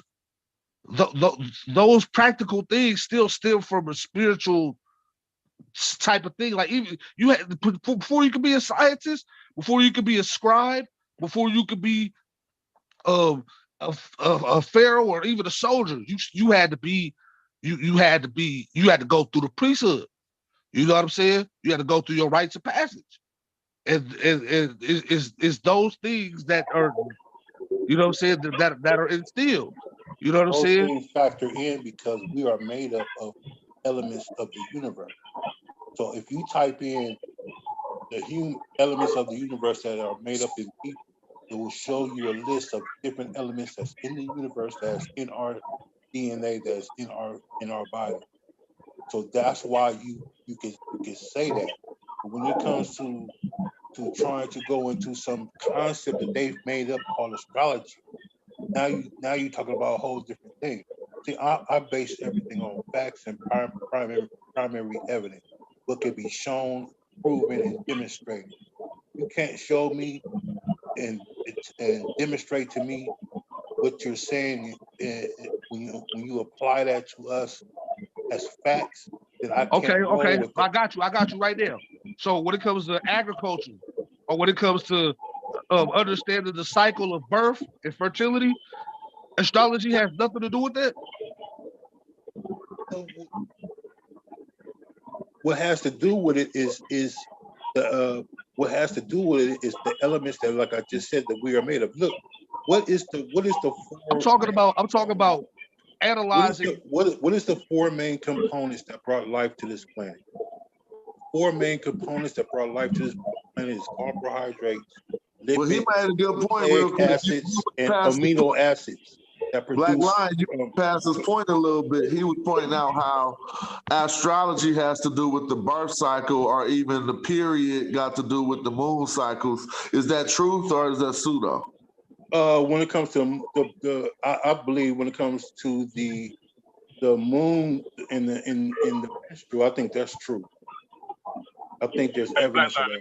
What about agriculture? I'm talking about what about agriculture? What about when you read the stars and you understand the rotation of the sun and the moon but around the earth? that's And you more know what time science. That has to do with science more than saying that we are Jupiter or that we are some type of zodiac sign. That's what I get I'm from saying, what where do you. you think that came from though?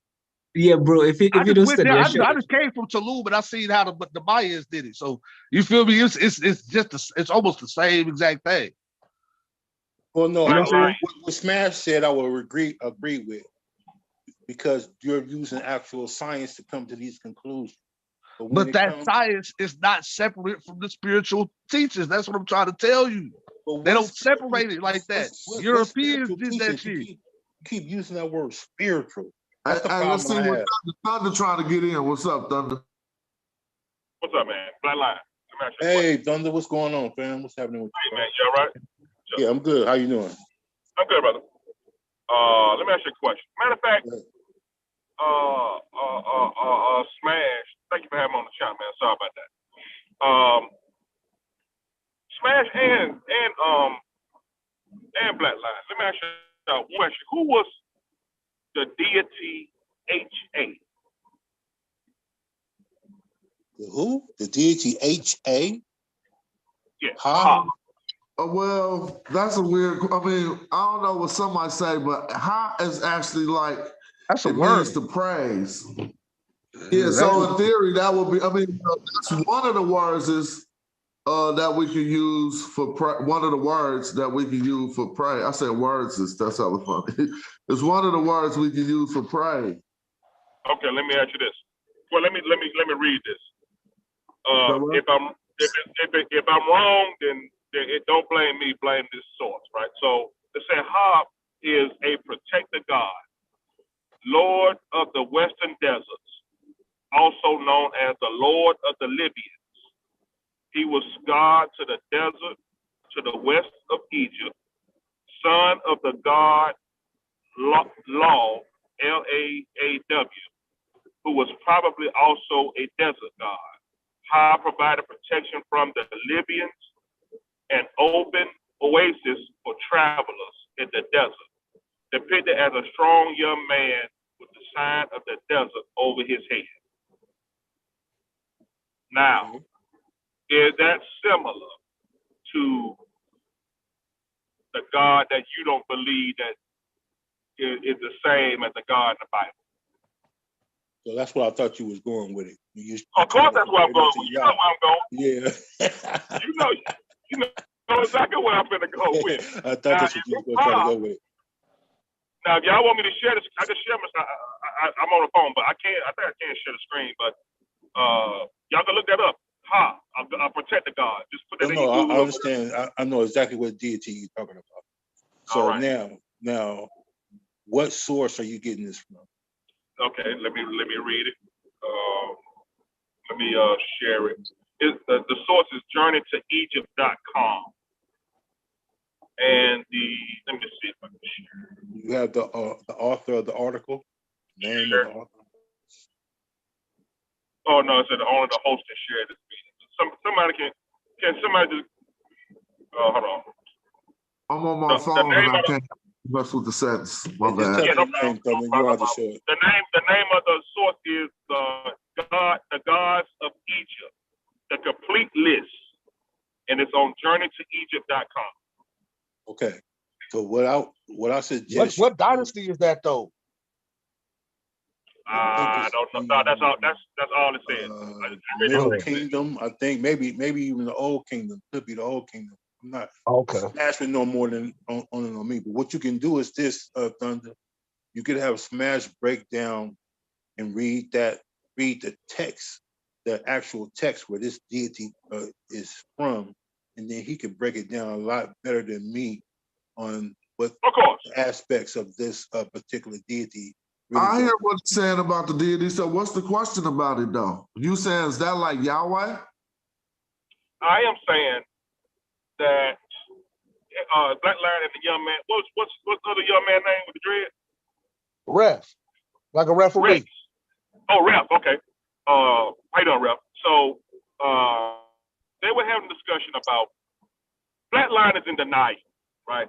In my opinion, I think he's in denial that Egyptians, they looked at God the same way as Christians. They had looked at some gods the same way as Christians. No, that's not. See, now you, no, that's not. No, Listen, You in denial, fam. it wasn't just You know what they better than that. tried to do. What they tried to do, they tried to be slick, smash. What they're saying is that Egyptians didn't look at, they didn't mix supernatural and natural, right? So they're saying that the Egyptians, they use the supernatural to represent the natural. That's Flatline's position, and that's been his position for at least 3 years that I've been talking to him. And he's saying that the God of the Bible interjects and all this other stuff, right? So it's different. I named a protector God. We have another God, Heka, Heka. He is the God of magic and medicine, but was also the primordial force predating all the other gods who were able to act of creation and sustain both mortal and divine life. That is Heka. Look him up. Hold on, just to be clear, when they say stuff like predating all the other gods and they're telling the God story, they're not telling you archaeologically that he's the oldest. They're saying in his story, when they made him, like if you make Superman and you say he's stronger than all of the superheroes, with him, they say he older than all the gods, but he's actually not literally archaeologically. No, I don't care about. Boom. And do we believe in Superman? No, we do not. No, that ain't the point. The point is, this guy wasn't just no guy. He was the god of magic and medicine, and he was the primordial force who were able to act of creation and sustain both mortal. So we ain't talking about no supernatural. Mm-hmm. We talking about he sustained both mortal and divine life. So he got Okay. So it don't work like that. It don't really work. Exactly. That's what I've been trying to tell him for 3 years. Okay, go ahead. See, this why the atheists be tearing. Hey, this why the atheists be tearing spiritualists like us up, because you mentioning this shit like it's a physical being or like as if it's a character, or is it as like, you know what I'm saying? You're putting that God as if that was a historical character or a being. Exactly. Like as if it's literal. That's not a literal. That's not a literal term, bro. That's why the atheists be killing us, It's bro. not like Jesus, bro. It's not All like right. Jesus. Exactly. So y'all argument is that they didn't look at these gods as literal, right? No. Yes. No. They did not look at the them as argument literal. is. But real quick, let me break it down to you. If we understand that when we look at the basic pantheon of gods and Kemet, we understand that they all got something to do with elements of the earth.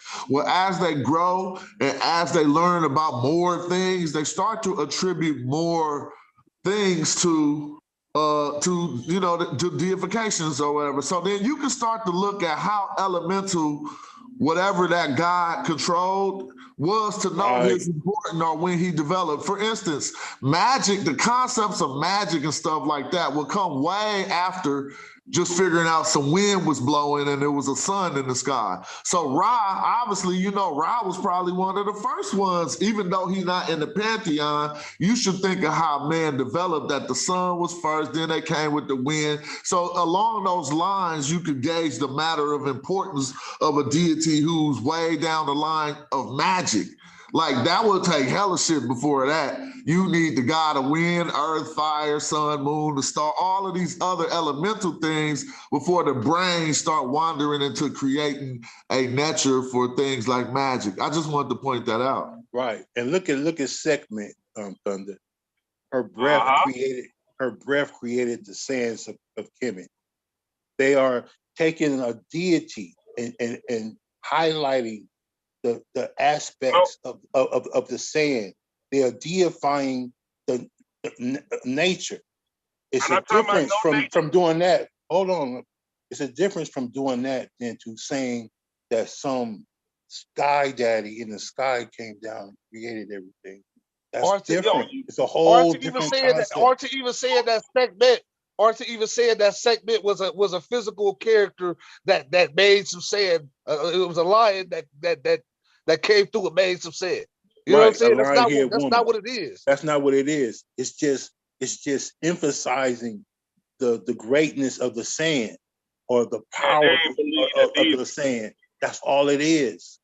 Okay, I give you the saying. I give you that one, right? That's not what you see. I didn't bring it, and I know I see what you're doing. I didn't bring up no saying nothing. I don't know what you're talking about. I brought up. No, you don't. No, we just using it as an example. You don't understand. Yeah. I'm trying to give you an example of what the even deity that you brought up. It's the same thing. And I wanted to know it's not the same thing. Yes, it is. This break deity, it down. Break your deity down again. Break it down again. Let's do it again. All right, let's do it again. Go ahead. Let's do it again. Go ahead. I don't know who y'all think y'all talking But y'all trying to hold on. sand goddess to what I'm talking about. No, that's not what I'm talking about. All right, No, but Thunder, hold on. You just said you said that the Egyptians believed in some of their gods the same way. No, let me read this first. I'm gonna ask you a question. Let me read this first. I ain't gonna make it short for that. Go ahead, read it again. I'm gonna ask you a question though. All right, a protector God, Lord of the Western Deserts, also known as the Lord of the Libyans. He was God of the desert to the west of Egypt, son of the god Law, Laaw, who was probably also a desert god. provided protection from the Libyans and open oasis for travelers in the desert. He's depicted as a strong young man with the sign of the desert over his head. Bingo. Go ahead. Bingo. What's your bingo? Okay. So now, did you say protector from the Libyans? Is that what you said? Let me say, God, Lord of the Western Desert, also known as Lord of Libyans. He was the God of desert. To the west of Egypt, son of God, Law. How provided protection.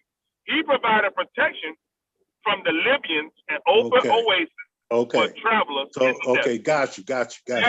So this God was first of all, he wouldn't have been called a God. That's not what the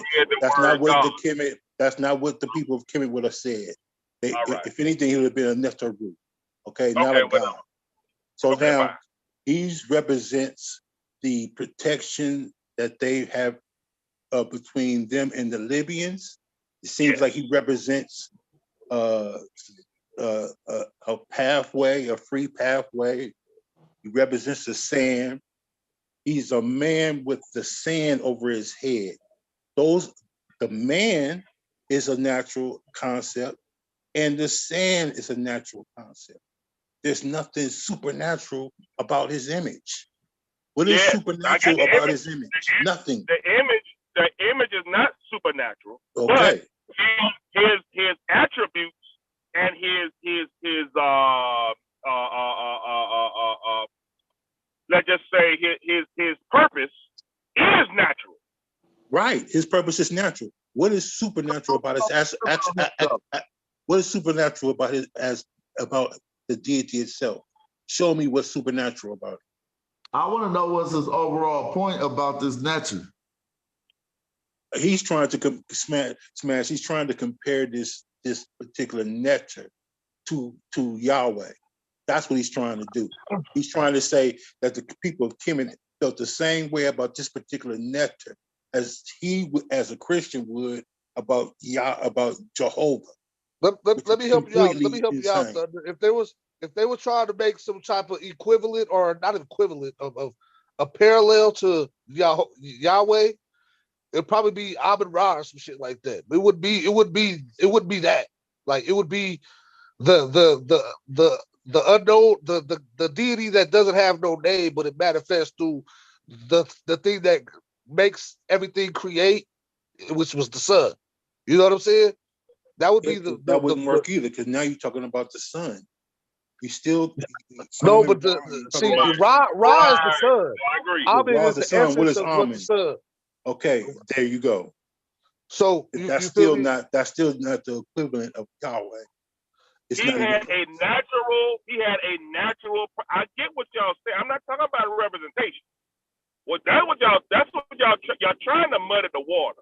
And I No. know y'all real Man, I'm sleep. trying to help you out, bro. From a chemic Y'all perspective. real sleep, right? So what y'all doing is trying to bring in Amon Ra. I'm talking about this man here. He protected the Egyptians from the Libyans. This was a natural thing. Mm-hmm. Exactly. We know And you said it. And you said it. And key word is man. You said So that how did yourself. where did Jehovah where in the historic or biblical teachings where Yahweh protected them from any Libyans? Exactly. Yahweh is not a man. Jehovah was a protector of the Israelites from Pharaoh and Yeah, all but them he's not a man. He's not a man.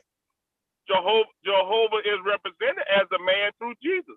No, but not when it comes to the Exodus. No, he's not. All Jesus right, let me do this. Ha, right? Jesus is not even on the planet. Ha is represented as a young man with the desert on his head. Right. Jehovah is represented as Jesus Christ. That's I after know, but the what I'm saying Exodus. is, You just all used right, the Exodus as an example. Jehovah So represents the monotheistic core, right? When you talk about the one God concept, right? Jehovah. We'll go with that. Yeah, I'm not speaking. Okay, so Jehovah when you talk about Kemet, when you talk about the core of monotheism, we'll probably go to not what's it? Amenhotep the Fourth. What's his name again? If it's censored, what's going to happen is you're going to fry your. Yeah, and Jesus is not just a man either. Nah, Jesus is the son of a God. Who is the Pharaoh who is the Pharaoh that said that we gonna worship one God there? I forgot his name. You're talking about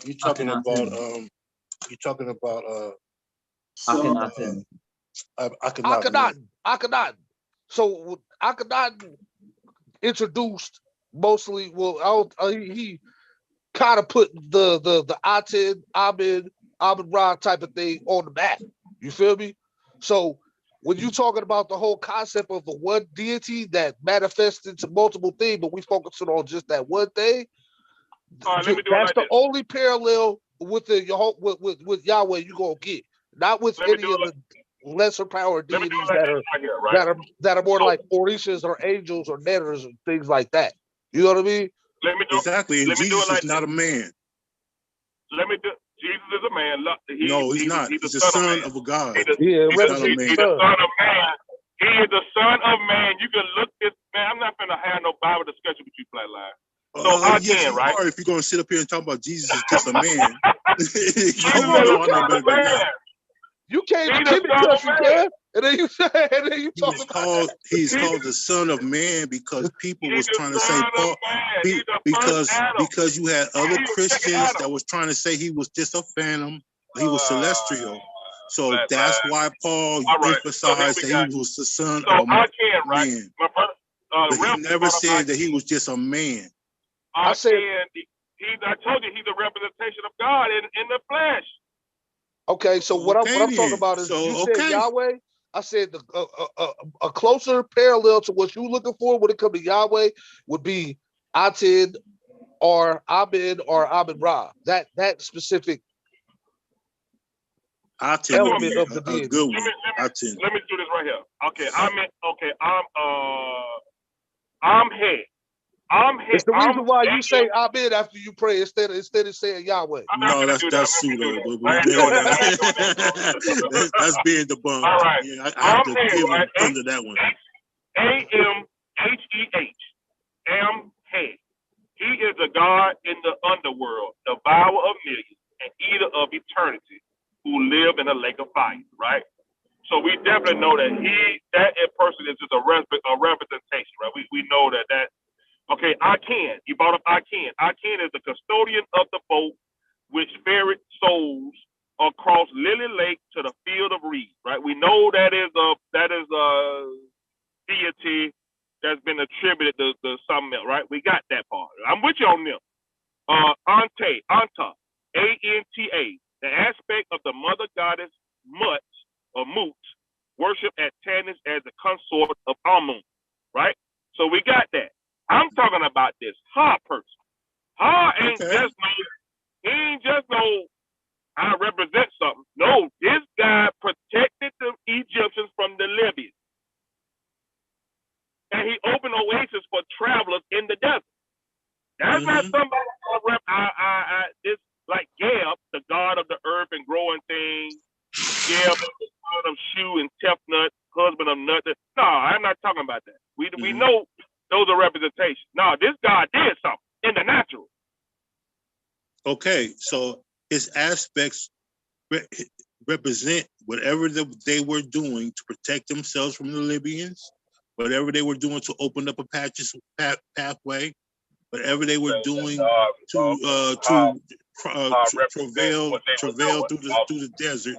That's what he represents. It's the same as Ogun. Yeah. When we're talking about Ogun, Ogun is not a real god. That definitive Ogun represents the aspects of war. Right. Ogun represents the aspects of iron. It's the same thing. Right. You know what? I might can let you slide with that, Black Lives. That was good. That was slick. I can let you slide with that a little bit. I'm gonna let you slide with that a little bit. I'm gonna let you slide with that a little bit. Nobody now has to try to challenge me on this after what I did to you when it came to crocodiles in our debate. You should know better than this, Thunder. Come on, man. You should know better than this. I tried to warn you then about trying to challenge me on these aspects. You had to bow down. Hey, Black Lion, you had to bow down to my expertise on this. Now do it again before you get beat down. Go ahead. Black Lion, I'm gonna challenge. I want to challenge you to that Ahmed thing, man. Why you say that was debunked, man? Who debunked that? Oh, bro. Okay, I'll give you this. You have one scholar that says that. I forget her name. I got her book somewhere. Oh man, what is her name? You have one scholar that says that I know of. All the rest of the scholars. Is it Dr. No, Adi, it's a European lady. Oh. She says that she says that they got it from that means what you said. But she's the only scholar I know that says this. So a lot of people repeat that because taught me that. Who taught you that? Dr. Berashago. That's where I learned it from. Could be, but from the majority of scholars say that that's not the case. So I have to give Thunder that. I would go with Dr. Berashago. I would go with Dr. Ben. I would go with, you know what I'm saying? I would go with I'm not one of the people that said the consensus is a God. So you could be right. Only because, all right. So let me say why. Let me state my source why I agree with it from what I learned from it. Right. What it says it in Dr. Ben says the African origins of Western religions or something like that. One of those books. You feel me? It was either that or the Black Man of the Nile. And he was talking about. Yeah, I know what you're talking about. I know what you're talking about. In Hebrew, the term Amin means it is done. In Arabic, Amin means it is done. It's so it helps. It's like it seals whatever you try to manifest or whatever you pray. In Arabic, they say the same thing. You know what I'm saying? But it could be a remix. Like I said, you have a PhD that agrees with you. You have at least one PhD that I know of that agrees with you. So I wouldn't just dismiss it, but I'm just telling you, as of right now, as far as I know, the majority of scholars disagree. That's all I can tell you. Yeah, but I mean, you haven't named none of them. I'm naming my scholars. I just named, you know what I'm saying? Yeah, it's been a long time since I've looked at that. But you know what I'm saying? I used to throw that up too, and I got beat down by somebody who gave the list of scholars that disagree. So it might be some new stuff too, and that's another thing. We in the information age, a lot of stuff is accessible that wasn't accessible then. But see, them dudes back then had archaeological proof behind their stuff. You know what I'm saying? They had etymology. They had to physically go to the motherfucking encyclopedia to get that information. So I'll to tell you debunk what that I'll shit do. was sufficient. I will open up. I will go back into and see if there's any new information on there. The next time I come up here, I'll let you know if the consensus have changed. I'll let you know for sure. Then I'll give you the list of people who disagree with that statement. But right now, Right, I don't remember exactly who it is or what their names were. I just know that the last time I spoke about this, I was shown that the consensus is that's not the case. Right, Now, but let Smash me would be say a the good reason why. person Let to me see ask the about reason what the why though. definition of that word is too. Okay. You know, yeah, Smash would be a good person to ask. But that doesn't mean just because it means something else doesn't mean that it wasn't adopted by the Christians and the Hebrews. You're absolutely right Oh about yeah, that. most definitely. Could I have agree been. with that because there's some words, right, that are spelled and said exactly the same, but they're in different languages, right? And people try to say, oh, well, this meant that in this language, so that means this in that language, and it don't always work that way. But we're talking about uh, geographical evidence of where people were coming from the same region and through historically using these terms for the same purposes when it comes to sealing incantations or manifestations or whatever type of prayer or whatever type of mantra you're trying to utilize vibration out into the ether. You feel me? You always conceal it with acknowledging the unknown deity that is within everything as Amen. You feel me? So you feel me? Shit, Yeah, so Dr. Khalid Muhammad's gonna say, he's like, what? I'm in who? I'm in Ra. They say, it could be. We need to just I do mean some more what? I mean investigation Ra. and look up on it. We need to go and do some studying on it. So I'll do that. I'll do that. Do what I want you to do, What's man. saying now. Tell me why they were burying these cats and dogs if they didn't think those deities were literal. Oh man, it was Symbolism. just It's just a symbolic. It's just like saying why did Christians come up with the angel of death? Why did they do that? I'm not talking about no angel of death. I am. I'm not gonna. Yeah, but you gonna talk about what I asked you about first. We'll get to the angel of death. It's the same concept. We gonna talk about why would do you know what Ampu represents? Of cats? Why would they bury these thousands? Ampu represents? Do you know what Ampu represents? Oh, you talking about cats? What are you talking about? Cat? No, he's talking about how people. He's talking about the process of when they're in the tomb and sacrificing, taking it to the grave. If they ain't think those deities were literal, why were they burying these cats and dogs, sacrificing them, worshiping? Why were they doing all that? No one says that they didn't believe in the afterlife. I said literal. I'm talking about the gods. Why were they literal? I can't answer that because of the story of the process. I got more faith in my ancestors to know that there was. There's some type of. I thought you was asking a question from the captain's Captain Tazariak's angle. When he was talking about why was they. I'm sure there's a scientific explanation for that. I'm just not aware of it. Is who sees after you die. There gotta be, bro. You got our ancestors fucked up, bro. Who is who takes you through to the shit. It's beyond our understanding. Shit, niggas, their dynasty is way better than our shit right now. Who will be who takes you to the scales of my eye. So that's why they. I got you. I said, why were they doing it if they didn't believe that those deities were literal? Like I said, I don't got no answer for that, bro. Why were they mummifying? I can tell you that they didn't believe in literal. Because they believe in well, you can tell me that, but you can't show me.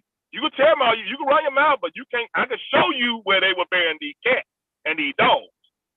I can show you that. They did that. I'm saying that's beyond our understanding now in our generation. We had to look at likelihood. We got to look at the percentages. We got to look at something, bro. We can't just throw it in the trash. Is it likely that they believe? Okay, let me ask you this: is it more likely that they believe that those deities were literal, or were they more likely to believe that, or less likely? Less likely. Again, they were following what they believed was the process of going to the afterlife. I would never deny that they believed in the afterlife. They definitely did. They believed in the field of reeds. They believed in that you would see Ampu and on your way to the Right. the scales of my eye. Right, literal, right? Yeah, I would say that. Right. Nah, man, that shit. It's. I think there's a scientific explanation for even that. Just talking about man. the decomposition of life of matter and shit. You know what I'm saying? Oh, And what you go through in the afterlife is determined on how you live life here. And if you ain't living in balance with the universal law, you feel me? You kind of trapped. You know what I'm saying? Well, the evidence of what Thunder is trying to say is what me, Smash, and Unk, and a few other brothers that was on the panel was talking about when we were talking about eternal sacrifice. Now you have people who volunteer to be sacrificed with the Nasut because they believe that they will go into the afterlife following the Nasut. You don't sacrifice your life unless you believe in the afterlife. You don't do that.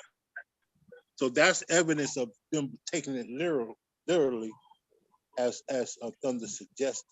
So I have no problem with that. Okay, good. All right. I don't think so, man.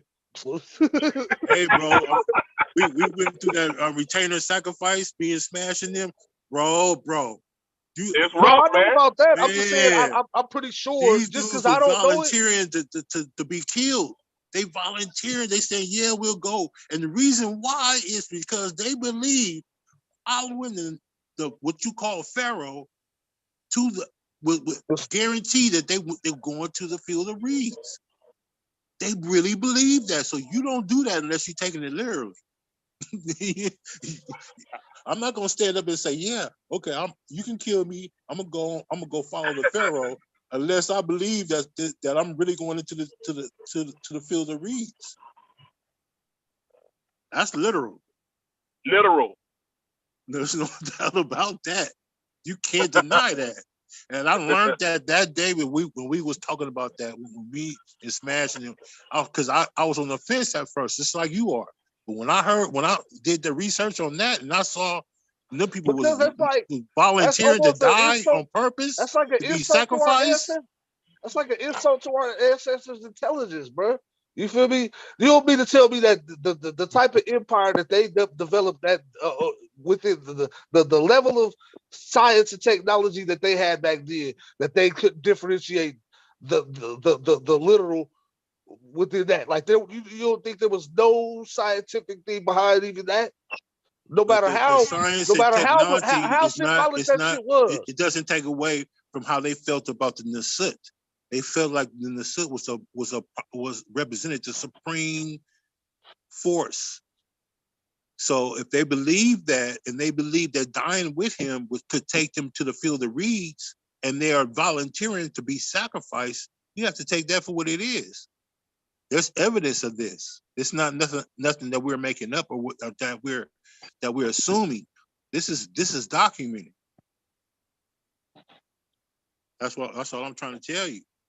This is documented. Smash will tell you the same thing because we looked it up. What I'm trying to do, ultimately, what I'm doing, Black Line, is saying, at least inferring that those cats back in them days, I understand they did make up deities that represent nature. I'm with you. They did that 1,000 of them, no problem. But dog, some of that stuff they did. In my opinion, they took it literal.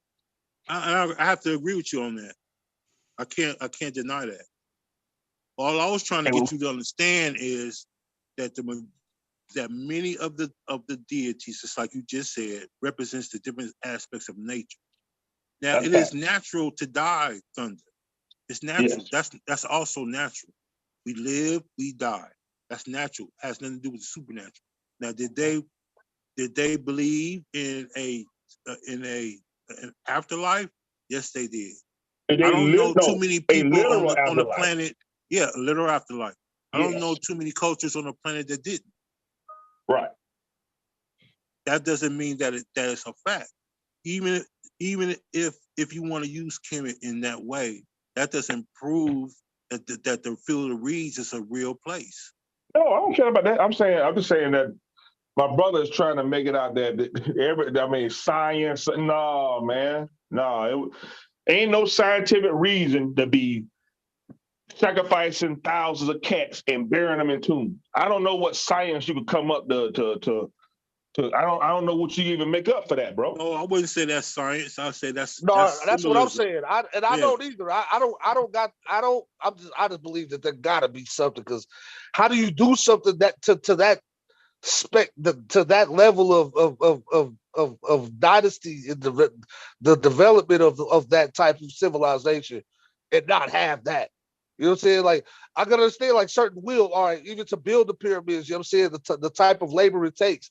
Motherfuckers gonna die building that motherfucker. You building that motherfucker knowing you gonna die, but you know there's an afterlife. I see the practicality of pushing the limits of that. I honestly can't see too much of a practicality of certain levels of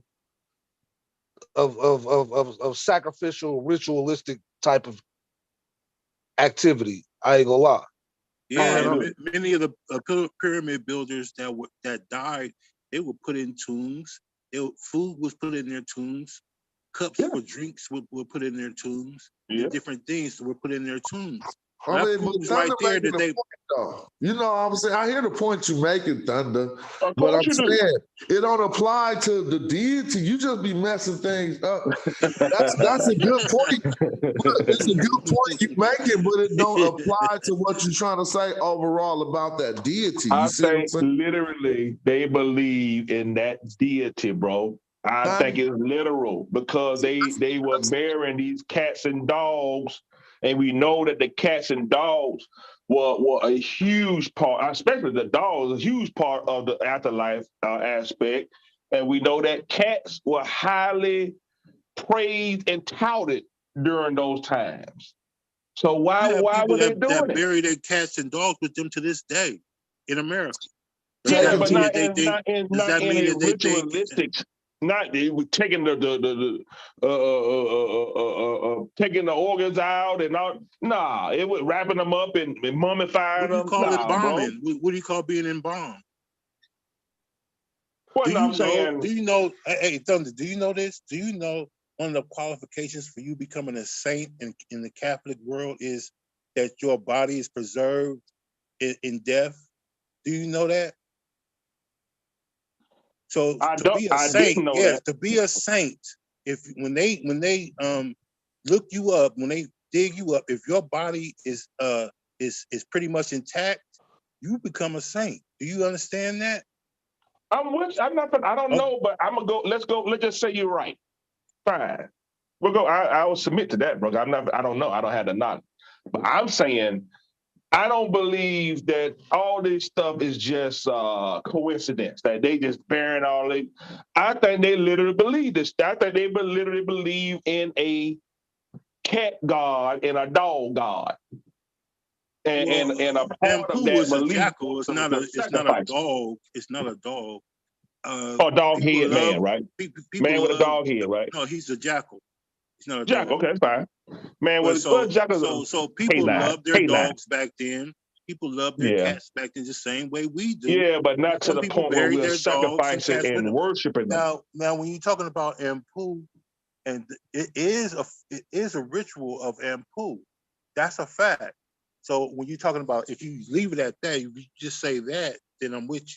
But if you just say because someone buried a dog or a cat, that means they were doing some type of ritual, I don't agree with that. Dog. I agree with a dog or a cat, but thousands? Yeah, Yeah, I know what he's saying. I know what he's saying. That's That's a why I'm part of a saying ritual. there has to be. I was like, there has to be some type of, but I can't find it, so I gotta submit my argument. They may have literally what's did that. Ampu's But if wife? there was some, if they literally believed in something, if they established that type of kingdom based off of that, there's something that What's we the missing there. cat? Shit, Cat. What's we the name of the backwards cat there. that represents like Sekhmet? It's not a lion. It's a Boss, cat. Yeah. That's it. boss. Boss. Yeah, that's it. So yeah, that it could have been a boss festival, I guess. Boss I Tet. never really looked into her, but I know Boss that there was Tet. Ampu festival. I know that. So yeah. Second millennium BC. Okay. Second millennium. Damn, man, y'all got me, bro. They might have been on some. They might have been doing it literally, bro. They might have some of the stuff. It might have just been literal. You know what I'm saying? After that sacrifice, retainer sacrifice bill we had, I can't. You can't hear it. I can't say it wasn't literal on a lot of from a lot of perspectives. It had to be because you willing to kill yourself. You willing to have yourself. you don't volunteer to be killed unless you really believe you're going to an afterlife. I just don't see it no other way. But, that's just how I see it. Smash Mike. I gotta go, y'all. Salute Black Power. I love y'all. You too, brother. Peace, man. One love, fam. Oakland love for sure. Ancient Egyptian retainer sacrifice is a type of human sacrifice in which pharaohs and occasionally other high court nobility will have servants killed after the pharaoh's death to continue to serve them in the afterlife. In Egypt, retainer sacrifice only existed during the first dynasty from 3100 to 2900, slowly dwindling and dying out. And if you keep on going through it, man, it get rough. Wikipedia? It's Wikipedia. It's regular Wikipedia. Okay, go down. Tell me what you see on the list. I'm at historical context, evidence of retainer sacrifice, reasons for retainer sacrifice, first dynasty retainer sacrifice. I think it's historical content. Click on that. Historical content, all right. Ancient Egyptians, like many cultures, believe in the afterlife, and much of what remains of their civilization reflects this because only the temples, tombs, and other religious structures survive well. One belief that was at the center of Egyptian belief about life after death was the belief in the Ka. The Ka was believed by Egyptians to be one's life source, essence, and soul, which will live on in the afterlife. Egyptians also believed that the Ka had to have a body to return to, and because of this belief, they would mummify their dead, commissioning Ka statues of the deceased that were buried in the tomb, along with the body, and would serve as a replacement if the body decayed beyond recognition. It was especially important to ensure the comfort of the king's Ka in the afterlife due to his prominent position both in politics and religions. Egyptians looked at the afterlife as a continuation of this life and believed that they would be able to enjoy many of the same activities. They also held the belief that they would be able to maintain the same social hierarchy. Egyptians, especially upper-class Egyptians, were very preoccupied with making sure their life to come would be as comfortable, if not more comfortable, than the life on Earth. Excavated tombs were found to contain food, painted murals, statues, jewelry, and various other items. Now, what's the next one? Get what you're saying. Yeah, go to that part. Power of the Pharaoh. Egyptian pharaohs revered as gods in human form. Ellen F. Morris, a professor at Columbia University Department of Anthropology, suggests that pharaohs used retainer sacrifices as a way to flaunt their power. She also argues that pharaohs would have to have significant power in both political and religious sense to convince their subject that it was worth sacrificing their lives on earth for the pharaoh and his comfort in the next life.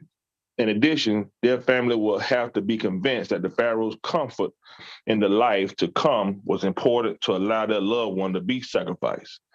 This would not be possible if those being sacrificed did not have a very strong belief in the life to come.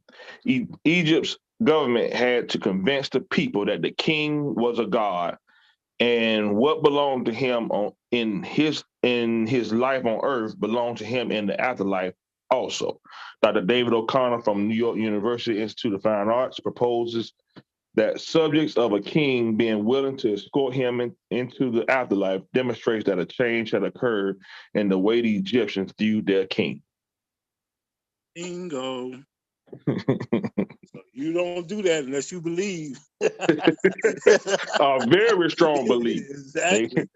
So when I read that, I was like, oh, I have to really, say, hey, these people believe this. They believe it. Yeah.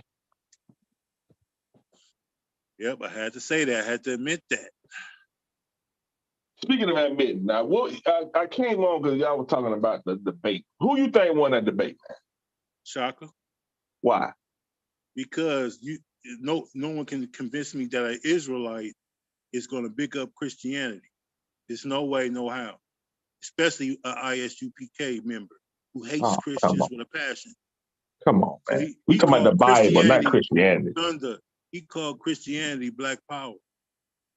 It was. It was at that time. I could go with you saying that because you a Christian. I can't go with someone who calls Christians dogs. Are you telling me that who calls Christians dogs? Who talk about Christians? Yeah, like you know what? Saying that was not his presentation. So that alone disqualifies him. No, you can't disqualify him for using other people's work. Now that happens. He is an ISUPK member, bro. He does not believe in trust or love Christianity. He sounded like Pastor Bennett. What? Yeah, but he still reads the Bible like Christians, man. Come on, bro. That would be like a Democrat pumping up Donald Trump. You wouldn't believe you can't do that, and you would disqualify him.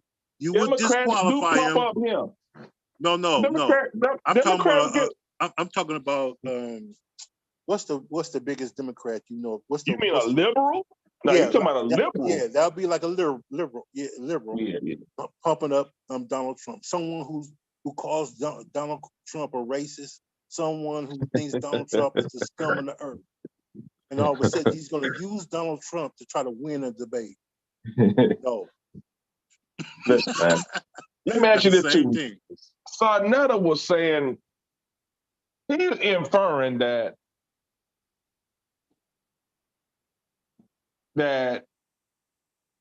Shaka was using ancient writings. He kept saying that over and over and over. He did. Are we saying that the Bible is not ancient? We're saying that the King James Bible is not ancient. No, the King James version of the Bible is not ancient. That's right, and that's what he used. Yeah, but what you want him to use? You want him to use the original scroll? He should have used the Torah. He should have used what he represents, and that would have been the Torah. Then he would have been using ancient writings. Okay, when was the Torah written? That's BC, right? Well, we don't have any copies of BC, but he could have made that argument. At least he could have made that argument. And ancient times stops at 500 CE or AD. That's when ancient time stops. So that's ancient. That's ancient. Now, when was King James? The King James Bible was written in 1611. No, the King James Bible was not written. I mean, it was translated from Latin into English in 1611. The sources that was used the sources that were used do not come from ancient times. The Bible talking about the Masoretic. You talking about the Masoretic scripts? You're not talking about ancient sources. What I'm talking about? What did the King James use to translate it? That right there existed before King James. I want you to do something. Go ahead. Look up the books used to translate the King James Bible, and you will find, I think, the Masoretic texts. And these texts are from the 1300s, 1500s. They're not from ancient times. You hold on. You saying that everything besides the Torah, the first 5 books, you're saying that everything besides the first 5 books is not ancient? No. What I'm saying is the King James version of the Bible, which is what he used, is not ancient. It's not. No, the version is not ancient, but the words are ancient. There it is. He's dead. The version is not ancient. He's dead because the version, like you just said, is not ancient. What version should he have used? He could have used the Septuagint. He could have used the Torah. You want him to read it in Greek? He could have even used the Talmud, and he would have been fine. You want him to read it in Greek and Aramaic? That's what you wanted? No. He could have just used the English translation of the Septuagint. He didn't. He used English translation of the King James Bible. What did Nat Turner have? The King James Bible. What did Marcus Garvey have? The King James Bible. The ones he mentioned, all of our black heroes and sheroes that he mentioned, all used the King James Bible. It's not a King James, but why? It's a King James version of the Bible. Okay, they don't call it the King James version of the Bible. They call it the King James Bible. They say the KJV. No, they don't. Okay, I'm gonna give you that. I'm gonna give you that. I'm gonna give you that. All right. King James version, okay. All right. It was King James version of the Bible. The Bible was written in 1611. Yeah, that version. Yes. Okay. Yes. Okay. But not the Bible. No. Well, he should have used the old. He could have used the Dead Sea Scrolls. He could have used the Septuagint. Yeah, but is he gonna read it in English? Or he gonna read it that would in have been Greek? fine with me. If he would said this is the Septuagint and I'm reading it in the English version, I would have no problem with that. He didn't. He used the King James version of the Bible, which was created in 1611. No, man. That Bible has existed probably 1,000 years before the King James version. When is an Israelite using Christianity? What respectable Israelite is going to use Christianity? He can't. What? I don't know. Christianity. You know why?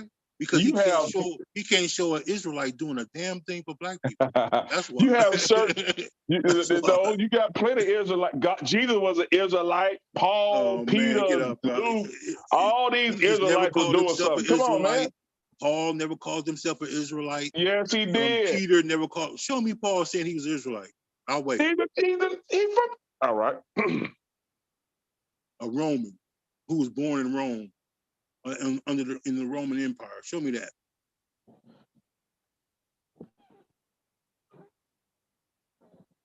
He made that up. Yeah, he made that up. Peter damn sure didn't. What, he Googling right now? I know you're not Googling Peter calls himself an Israelite. Or Paul. No. He's trying to say Paul did. Oh, Paul. I don't know what made me go to Peter. Yeah, you said Peter too. He did mention Peter. I didn't. Yeah, I went down the list. You gotta show it in scripture now. Don't give me no commentary.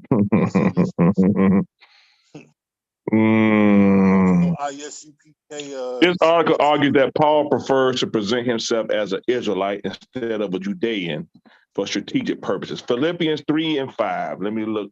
Philippians 3 and 5. Where's my Bible?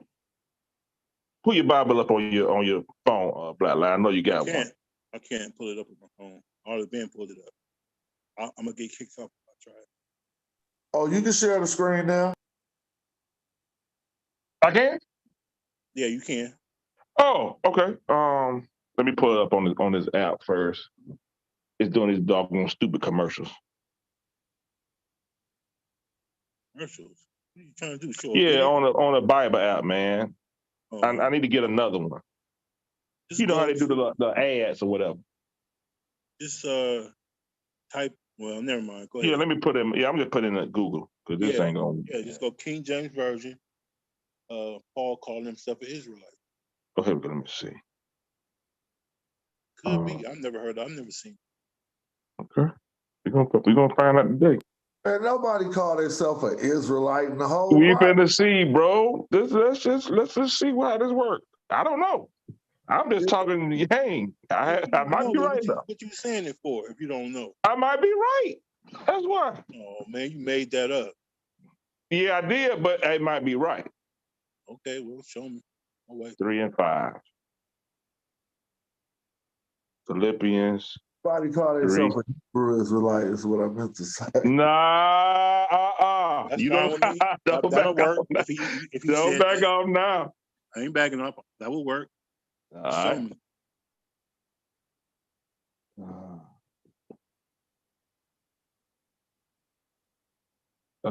Shit. Share.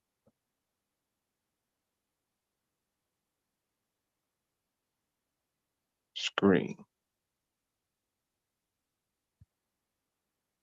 Okay.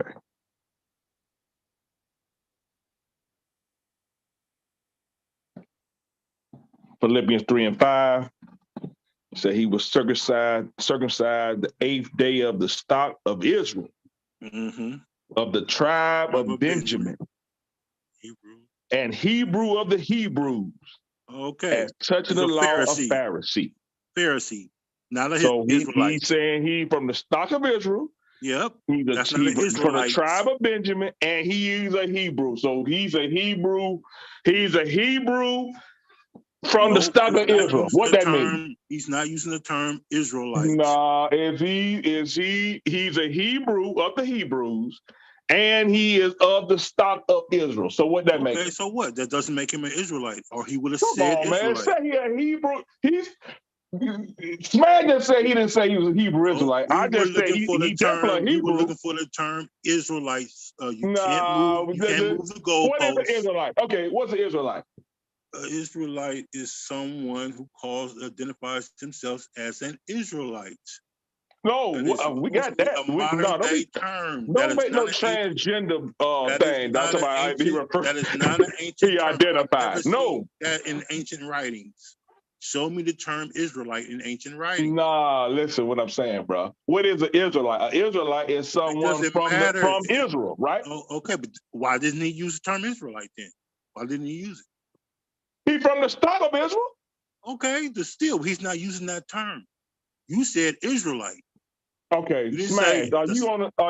He's not gonna submit. Are you gonna submit that he's saying he's a Hebrew of the Hebrews and he's from the stock of Israel? It don't say what you said, bro. Exactly. He's a Hebrew Israelite. Come on, man. He doesn't say that. He doesn't say let me ask you this, Smash. Is he a Hebrew? Is he a Hebrew? Is he a Hebrew? Read the text. Let's see what it says. All right. Circumcised the 8th day of the stock of Israel, of the tribe of Benjamin, and Hebrew of the Hebrews, as touching the law of Pharisee. Is he a Hebrew? More than anything. From the tribe of Benjamin, right? He's from the tribe of Benjamin. Is he a Hebrew? That's a Hebrew. I'm pretty sure. Okay, right? he's a Hebrew. So we got that part. All right, he's a Hebrew. Now, is he from the stock of Israel? That's what it says. Circumcised on the 8th day of the stock of Israel. Smash. The tribe of Benjamin and Hebrew of the Hebrews. So let me we show got you. the Hebrew. Touching the law, a Pharisee. Look, if you was doing this in Kemet, and you was like, okay, is he from the stock of Kemet? And I say, yeah. And then you say, so he's a Cometian. Then I'll be like, no. Nope, see, exactly. It's the same thing. Exactly. It ain't no Cometians. It ain't no Kemites. It ain't none of that. That's what Y'all tripping. You're done. And wait a minute. Let's make sure that this is a book of Paul and not one of the fake books. Philippians Paul, yeah, it's Paul. No, man. let's make sure of that. Is that one of the official books of letters of Paul? I'm not sure. Go ahead. You want to look it up? I told you I can't do it on my phone. Oh, I'm telling you, Philippians, you don't know. Name 4 books that's authentic. That's 4 letters that's official. You can't do it. Okay, look, we have Matthew, Mark, Luke, John, right? Acts, all Acts, just because you show Romans, all the books, we need to know which 7 are of Paul and which in the other 6 that's pseudo. Which one are they? Oh, you mean that? Oh, you coming from that? Okay. Yeah. Let me I see. can't remember if Philippians. I think you might be right. Philippians might be one of the ones that's authentic. Yeah, he talked to Philip. Let's see. Can't remember. What books did Paul write? No, what are the authentic? The 13. Oh, you mean the third? Okay. 6 that's forgeries. There's 7 that's authentic. So are you trying to say Paul, a Hebrew Israelite? Like, I'm trying to get it. What's your point? Yeah, based on that statement, stock of Israel and Hebrew. He's a Hebrew, and he from the stock of Israel. Okay, but he didn't use the term Israelite. Not the term Israelite, but we know what an Israelite is. And Smash. So tell me a Hebrew that ain't from the stock of Israel. What's a Hebrew in the Bible that ain't from the stock of Israel? Exactly. So you making this all up. You making it all up. That's what I'm saying. What did I make up? Israelite. That's saying he was an Israelite. Over again. A Hebrew and from the stock of Israel. Yeah, that's not what the captain say. The captain don't say, we're from the stock of Israel and we're Hebrews. No, he says we're Israelites.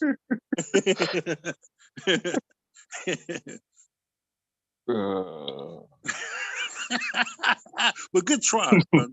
Good try. You know what I'm saying? You want the terminology, bro. That's crazy. All right, so Paul got Romans. Next to Israelites in the Bible. Find it. Find what? The word Hebrew next to Israelites, like in conjunction. Oh, man. It's an Israelite. That's a Hebrew. We're on Zoom, right? Let me see if I can do something. Let me see. There are Israelites that aren't Hebrew, though. They are. Paul, yeah, that's fine. But Paul happened to be one of them. Romans, 1st and 2nd Corinthians, Galatians, Ephesians, Philippians, Colossians, 1st and 2nd Thessalonians, 1st and 2nd Timothy, Titus, and Philemon. Okay, so you're in the non-pseudo group. I would say this. Non-pseudo. Okay, that's cool, but that still doesn't say he's an Israelite. They would say since it was a mixed multitude, some of the Israelites wasn't Hebrew. That's what they would say. And we the ones who are Hebrew. You feel me? I'm just thinking what a Hebrew Israelite would say. That'd be like out of the mixed multitudes of the Israelites, some wasn't Hebrew, right? And we are the ones that are Hebrew, so we the Hebrew Israelites. That's what they saying. The Bible don't say none of that stuff is all we say. Yeah, but it do say Paul did, well, in my opinion, he attested to being a Hebrew of the Hebrews. So we got that. He definitely a Hebrew. We even had that argument. Now, it's stock of Israel. Come on, man. Come on. Y'all got to give me that. Y'all got to give me that, bro. Israel, we just not going to give you Israelite. I don't know. I ain't giving them Paul as a Hebrew. You making that up still. Paul like Greek or something. What you do? He's definitely from the Roman Empire, but now his parents could have been Hebrews. Saul, right? His parents could have been Hebrew. Yeah, Saul. We don't even know who they are. We don't know who his parents are. Hebrew name. That's what I'm saying. Saul is something else, bro. Yeah, let's go. Okay, we asked, what's an Israelite? Here we go. Type in how old is the term Israelite. Type that in. No, Israelite gotta be in the Bible, but the people in Israel today don't call themselves Israelites. They call themselves the adoption and the glory and the covenants and the giving of the law and the service of God and the promises. All right. Those are who are Israelites. Well, that's a whole lot more than what Paul called himself. No, it doesn't say you nothing said about the word Israelite wasn't in the Bible. So we see. I didn't say it wasn't in the Bible. I said how old is it? I didn't say it wasn't. Thunder, mess with this real quick. Go ahead. What is a meteorite? A descendant of a meteor. A breakout. a break off of a meteor. That's a meteorite. But you got to just know that Ike means comes from someplace. That's I all just that said means. it's a part of a larger meteor. That's a meteorite. Feel me? I'm breaking something down to you. In what language is Ike? ITE ain't in Hebrew. Now we gonna do languages. Come on, man. Y'all need to give it up, bro. The man ITE is coming from like what, Latin or something, or maybe Greek. I don't know, but it's not Hebrew. You see what I'm saying? So what is your argument? Are you saying that he's not an Israelite? Either yes or no. He called himself something that he couldn't even possibly call himself in that time period. Well, this Bible say he did it, and his letter say he did it. So what's your argument? The Bible was translating into modern terms. I gave you an example. But he wrote this letter. I gave you an example with Egypt and Kemetic, and people be saying Commission right now. Don't nobody in ancient Egypt or whatever know what a damn Commission or what Kemetic would be. Because but this Bible say it though. So you saying an Israelite? What are you really saying? That he was from Israel? Because he wasn't. Yeah, but he's from the stock of Israel. In other words, his folks is. That's it's like we call ourselves Africans. We ain't from no Africa. But guess what? We still claim Africa. The use of that term is too ambiguous, bro. It's the same thing. I just cut you right there, bro. We call ourselves Africans right now. We ain't never. Well, I've been to Africa, but most of us ain't been to Africa and ain't going to Africa. But we call ourselves Africans because we are from the stock of Africa. I'm seeing up here that Israelite is from the 1600s.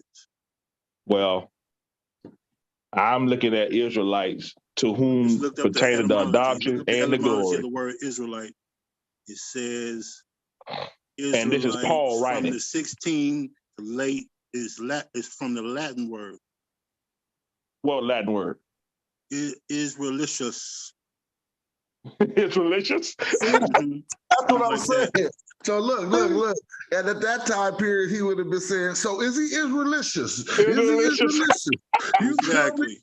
And we would have been like, bruh, they don't know them terms. They would have called themselves whatever they called themselves. Yeah, they would have called themselves. I agree, but in our terms, I mean, okay, would you feel better if they say they were Hebrew Israelites? This is about what Paul called himself. It's not about modern day terms. It's not about none of that. You said Paul called himself something. Would you feel better if they said they were Hebrew Israelites? Would you feel better? No, because that ain't the Bible either. Now you're going back further in time, but you're going to get to the point where you find out, oh, they wasn't saying nothing of this Israelite stuff. And that's our point. Not in English, no. Okay, then. It's an English term. So, no, okay, so that's in their term. Whatever y'all's talking about, it wasn't that. None of that. And that's my point. So the captain calls himself an Israelite. That's the difference. That's an English term. Okay, that's on him. We're talking about Paul now. Paul didn't, and I said Paul never called himself an Israelite, and I'm right. He right. That's what we keep trying to explain it to you. Whether you say it meant the same thing, okay, that's the second point of the thing. But he right that nobody called themselves Hebrew Israelites, bro. They called themselves Hebrew Israelites in the language that they spoke. No, you can't say that. We can't use no translations no more. We translate out the door. He said he was from Israel's stock. That's not calling himself an Israelite. So this is what you're about to notice. You're about to notice that every time you see the word Hebrew in the Bible, you're going to be reading the Greek translations. When you go back to the stuff that was supposedly written in the Hebrew and try to find that word, then you're going to be like, oh, this is crazy. Exactly. See? You would have to read that in Greek to really get to what Paul said. You reading the English version, just like Smash said, man, you're done, bro. You're finished. So, move on. Originally in Greek, but he said he was a Hebrew. How that work? What part of the Bible is Hebrew in? That letter. You would have to read what part of the Bible is Hebrew in? You would The have to Old read that Testament. letter in Greek. All right. and see what So the term you is there. definitely find it all throughout the Bible. It ain't just in the New Testament. You're It's in the Old using Testament English too. words, bro. English Nah, words from the nah, 1600s. That's New Testament, bro. Paul. nah. Yeah, the New Exactly. Testament, Paul, I give you that. Fine. But Hebrew's not written in no Greek. So what you said We're not is talking about, but we're talking about Paul, and Paul would have been wrote in Greek, not Hebrew. exactly. So, And yes, so you bro. saying a Hebrew wrote in Greek that he was a Hebrew. Yeah, it depends on what you call it, the dominating language of that time. Luca Franca. Yeah, Still would have been Greek. God damn, bro. It's Greek. Fine. But why he can't know Hebrew? So you would have to read that verse that you read in Greek, not English. So, right. So let's bring it back. If they would have called themselves Hebrews Israelitious, then we're good. No, because that came from Latin. So you still wouldn't be good. Still wouldn't be good. You have to go to the Greek. You have to go to the Greek. You must go to the Greek. Now you starting to see that it wasn't none of that being called none of that, bro. Yeah, Exactly. It's a translation. Yeah, all right, but translation. you lose out on in translations. That's why you have to do what you're doing right now, and you're using hermeneutics. That's the problem. I lost one screw, a small ass screw. I've been looking for it for 30 minutes. You ain't got no magnet. Get you a magnet and run along the floor, bro. That's how you're supposed to do it. Yeah, magnet tray is what I need to put all my screws in, never lose them. Yeah. Facts. Yeah, that's what you need. Get your small magnet and just run along the floor. Hebrew is delicious, huh? Israelitious. Israeliscus. Israeliscus. But even you've been on this point at the end. So let's just say you won the point, even though you lost it. But what are you trying to say? That Paul was a Hebrew Israelite? What does this mean? I can't remember what we were talking about, but he brought up. We were talking about the captain and how he used. Oh, we're talking about the debate. Yeah, we were talking about the debate. Pastor Trezoria. He's saying, all right, listen to what he's saying. He's saying just because Captain is an Israelite, he's supposed to automatically hate Christians, and he ain't supposed to he ain't supposed to say nothing about good about Christianity. He do hate Christians. Okay, fine. There's no but he was talking about the Bible. No. That's not his presentation, bro. And you know Of course, but still, he used it. Then. So no, you can't win a debate if you're going to use someone else's. Nah, that's ridiculous. You're not going to tell me that. Just like we just said, that's like a liberal. Everybody use their own stuff. Then nobody talk to nobody else. Trying to use Trump to smash. Did you help anybody with your presentation? We was working together, study teams. That's not the same. That's not the same thing. They smash help people that was and I have too. Help people that had his same ideas. That was on his team. So why never helped no Israelite? We never helped no Israelite against Kemet. They can't have no help. That's what we're doing. No, we're saying that this man talk about Christians like a dog. He's not a Christian. He should have used the Hebrew text. Then he would have been in the world of ancient writings. He didn't. He used the King James version of the Bible. That's not ancient. The King James version is not ancient, but the Bible is ancient. But the King James version is not. So he's supposed to use this. Okay, this is how it happened. Smash. He said, since he used the King James version, which is about 500 years old, he's saying that that's not ancient. I'm saying that the Bible existed. The Bible is a translation that existed at least 1,000 years before, if not, probably way before that. We're talking about the 300 BC. 300 BC. Let me ask you this. Do you think 300 CE?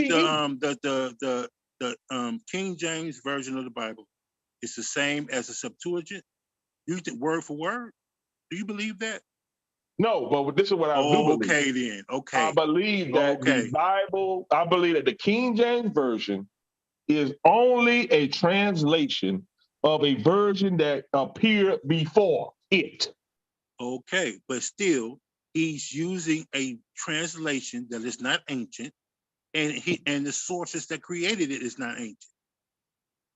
Yeah, but so he's supposed to be talking in Greek, right? Okay, the Bishop Bible was used to create the King James Version. The Masoretic text was from the 14th, and they used text from the 14th and 15th century. That's not ancient. The book of Jasher is ancient. That is in the King James Version of the Bible. It's exactly. It's in the 1611 King James Version of the Bible. And the book of Jasher was written in BC times, if I want to say. But that translation is not the same as the one. Yeah, but BC the book is the same. No, it's not. You could go right now to the Torah or any other source you want to use and look up that book and compare it to the book in the King James Version. It's not the same. There may be slight differences, but the book is the same. Okay, that's all you need is slight differences. That's all you need. Come on, For man. it to be a modern day translation. It's a modern day translation. Even to get past that, the writings that he want to be ancient that was translated from don't even be going past the 8th century BC. Thank you. No. Okay. What do we call ancient? What's the definition of ancient? Ancient is from.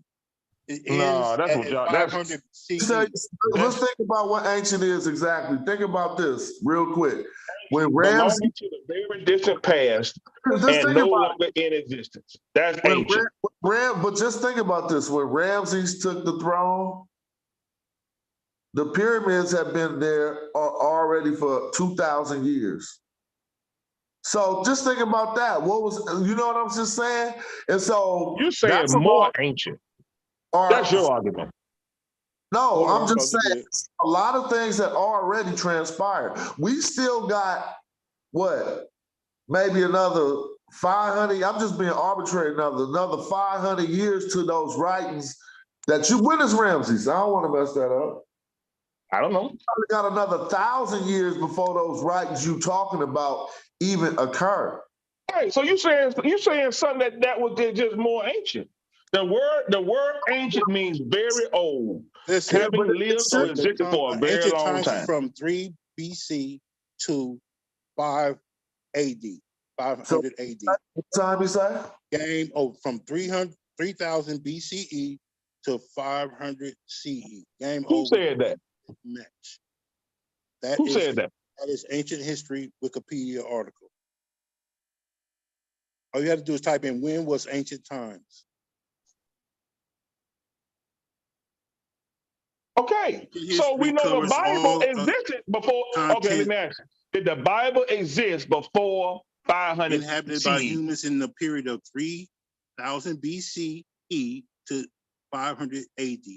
Right. And the so King James Bible was written in 1611. You are officially it was translated. done. You know what? You are officially done. You know what, Black Lion? You got to stop, man. It's You're a done. translation. So what? It's not the same as the Bible was written way before 1611. Yeah, but he didn't use that Bible. He didn't use that. Right. So you want him to use a Greek or Aramaic Bible? That's what he should have did if he's going to use ancient literature. The debate was what ancient literature. What ancient literature? He didn't use ancient literature. That's didn't crazy. Use ancient literature. That was ancient literature. It was just an English translation. No, that's the problem because it's not the same. So he should have been speaking Greek during the whole. It's not the same presentation. As the ancient literature. All right, fine. So he should have been using Greek the whole presentation, right? Yeah, he should use the Septuagint. No, he should use the English translation of the Septuagint. That's what he should have did.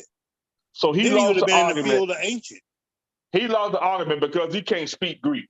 No, to me, he lost the argument because he's a freaking Israelite and trying to use Christianity. No, he's talking about the book. Not only an Israelite, He's an Israelite that hates Christians with a passion.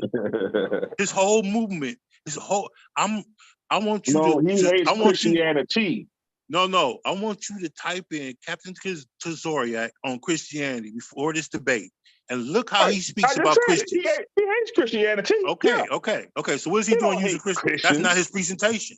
That's the presentation created by Christomaniacs, and you know it.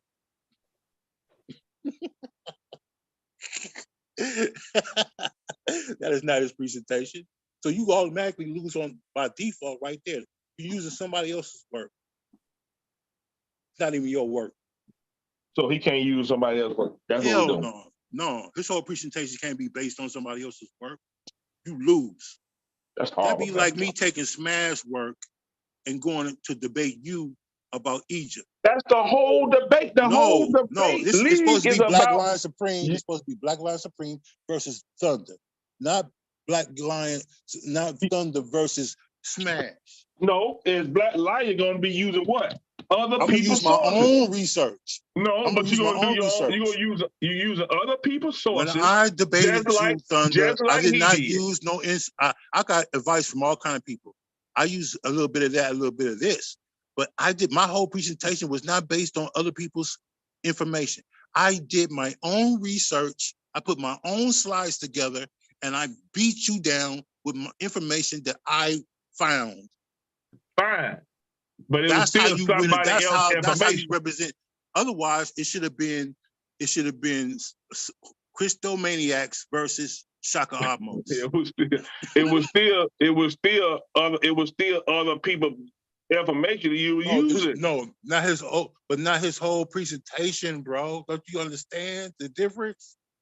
When you put your presentation together, you didn't use a whole bunch of other people's stuff. You did your own research. And you put your presentation together yourself. Yeah. Okay? He didn't do that. You don't have evidence of that. Man, please, his presentation is all the evidence I need. What are you talking about? No. Even the I'ma show you. Where that come from? Don't play with me. No. Don't play with who mocks Shaka Atmos with that song the most? Who mocks him the most? To my Garfield? Bingo. So you said Garfield, you say your argument is Garfield helped the captain. That what you saying? Man, Garborn did. Him and Rawborn. Garborn. Yeah, I mean, maybe. Garborn. So you saying he's a Christian too? He's a Chris. No, I'm not saying that he's a Christian. I'm just saying he stands up for Christianity when it comes to help our people. That's what he says. So that's where all that came from. He already said he gave him 3 things. He already admitted that. He admitted that? Yeah, he admitted it. He said, I gave Captain 3 things. That's it. Well, hell, somebody else gave him the rest. All right, so he got help. So what's the problem? He got help.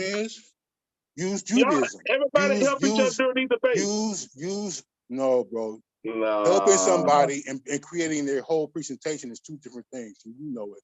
Stop playing with me. Yeah, you can get help, but you don't get your whole damn presentation. The captain does not represent Christianity at all. Period.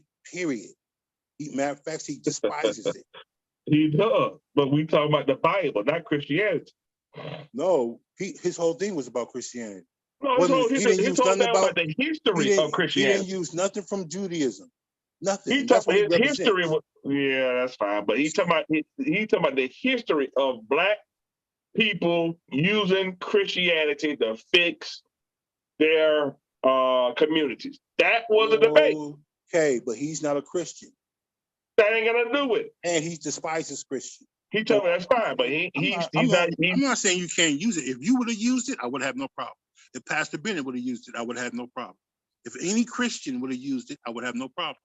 He hates Christians. He says Christianity messed up our people. This is what he teaches. He says Christianity has us messed up. That's what he teaches. So how are you going to use Christianity in a debate when you say Christianity as a positive, when you say it's been a negative, your whole Israelite life. His whole entire Israelite life, he has said Christianity has doomed our people. Christianity has damaged our people. Christianity has us messed up. Christianity comes from the Europeans. This has been his teaching. Now he's going to say Christianity helped us and it's black power. This nigga said Christianity is black power. No, he didn't say, he's saying Christians. No, he said Christianity is black power. That's what he said. That's how it was used back in the day. No, but you can't say that when your whole career you said Christianity has damaged our people. That's what he said his whole career as an Israelite. That'd be like you all of a sudden saying the liberalism has helped our black people out the blue. Thunder is saying that liberalism has helped our black people. That'd be like you saying that out the blue. When you've said this whole time being a liberal has been something that's damaged black people.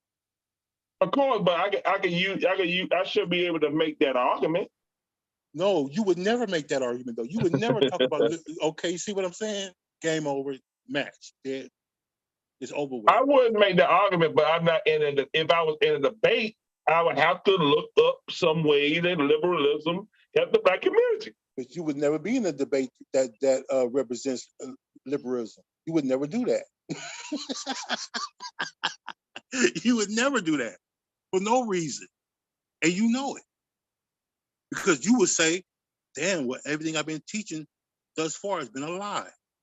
Because I've been telling our people that this has been a downfall for black people. That this is keeping us in the dark. Now you would have to admit everything else that you said prior to you representing liberalism was a lie. So the captain can never, ever in life downplay Christianity again. I believe that I dare him to debate Pastor Bennett. If he ever debate Pastor Bennett, all Pastor Bennett's gonna have to do is play Shaka in his debate, and the captain will be swept like this flood in the Bible. He'll be swept up under. He'll be done. He'll need an ark to survive the onslaught that's gonna come from Pastor Bennett if he ever debates Pastor Bennett again. He could never talk down about Christianity ever again. No, he's not a proponent of Christianity. But I couldn't tell.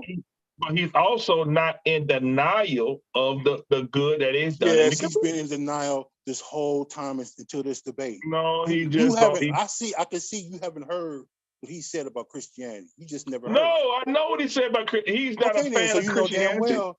So you know damn well he's never taught that Christianity helped our people. Never.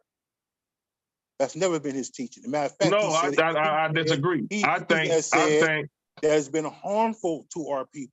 I disagree. I think he's speaking currently. He's not speaking about in the past. He's speaking currently. It is a detriment. He's speaking period. Are you kidding me? No. Yes. You want to put some money on it? Yes, he is. I mean, he's talking about from the beginning of Christianity that's been handed to our people till now. He has never said Christianity has been good for our people at no time period. None. No, he never said it, but he everybody should be allowed to make. Everybody should be able to allow to make amendments. No, bro, get Black up out of Lives. here. He ain't making no amendments. amendments. Come on, man. Tomorrow why he can't make no amendment? The next day he'll be saying how Christianity was a curse to our people, and you know it. No, he's a hypocrite. He got set up by Christomaniacs. That's what happened. Yeah, they gave him an ammunition to do this, and so that's one of the reasons why he lost. Another reason is he didn't use ancient writings. That's another reason why he lost. You use ancient writings, man. No, he didn't. It's just an interpretation of ancient writings. 1600 is not ancient. I mean, 1611 is not ancient. He used ancient writings that were interpreted. No, he used writings from over 40 European translators from 1611. 1611. That's what he used.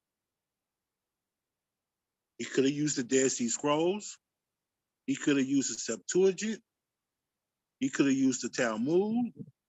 He could have used the Jewish Encyclopedia. He could have used a whole lot of text that would have been ancient. And he didn't. He used the King James, 1611 King James version of the Bible. That doesn't even have ancient sources. That's crazy. He lost. Point blank, period, the end.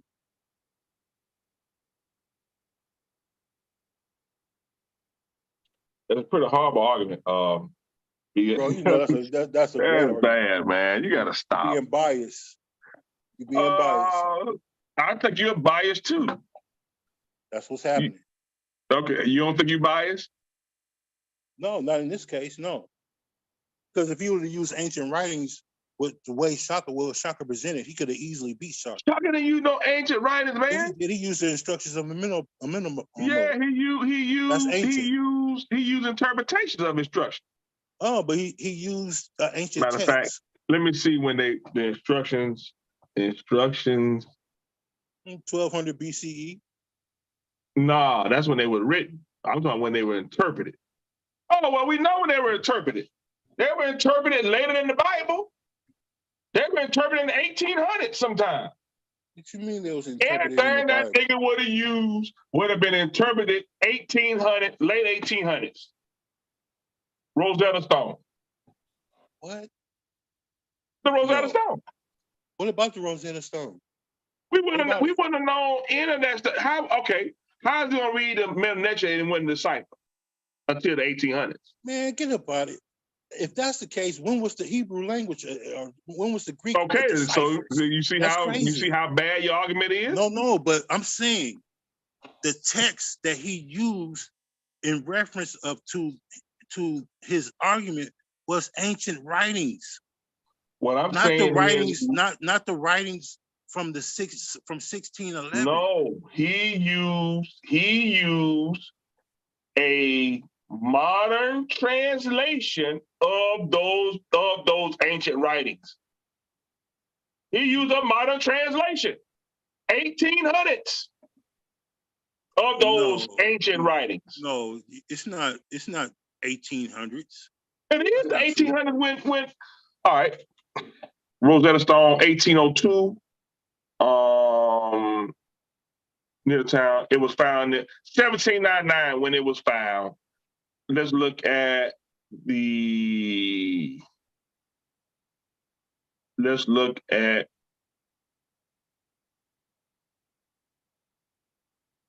from the. Okay. I'm trying to see what year that was when they deciphered the hieroglyphic text. Bro, the Rosetta Stone translations don't determine how ancient the text was. Come on, bro. That's my point to him. He's saying that the KJV version is determining how old the Bible is. That's not right. No, I didn't say how old the Bible is. I said the text that he used is from 1611. The text he used is a translation. It's not the same. The text that he used is a translation of something that was far older. No. The Bishop Bible is not far. The Amenemhotep is translated from an ancient text, right? It's translated from an ancient text.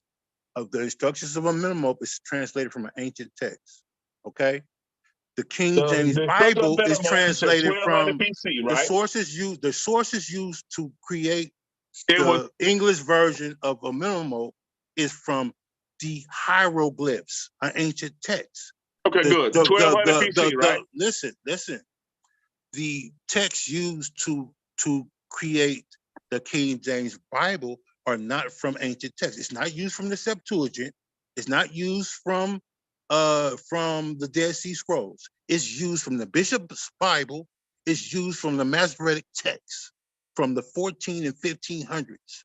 That's the difference. So you're saying that the book, when I pull up the book of Jasher, the book of Jasher. Mm-hmm. King James Version. No, I ain't talking about King James. Nothing. Yeah, that's what it's from. It's found in the translation. Book of the Just Man is a traditional Greek and Latin translation, while the transliterated form Jasher is found in the King James Bible 1611. Bingo! Transliteration. Bingo! Game over. It's a transliteration. And where did they get the translation? Where did they older. get the transliteration from? They didn't The write Bishop's it. Bible. Listen, the Bishop's Bible and the Masoretic text. That's where they got it from. And those are not ancient texts. They did not the write Bishop's the Bible. They did not is write not the book of ancient. Jasher in 1611. The Bishop Bible is not ancient, and it's one of the sources used to create the King James Bible. This game is over. The book of Jasher, I want to say it was BC You want sometime. the date? You want the date of the Bishop's? Do you need the date of the Bishop's Bible? I think it's the 1300s, something like that. You need the date? Let me see if I can get it.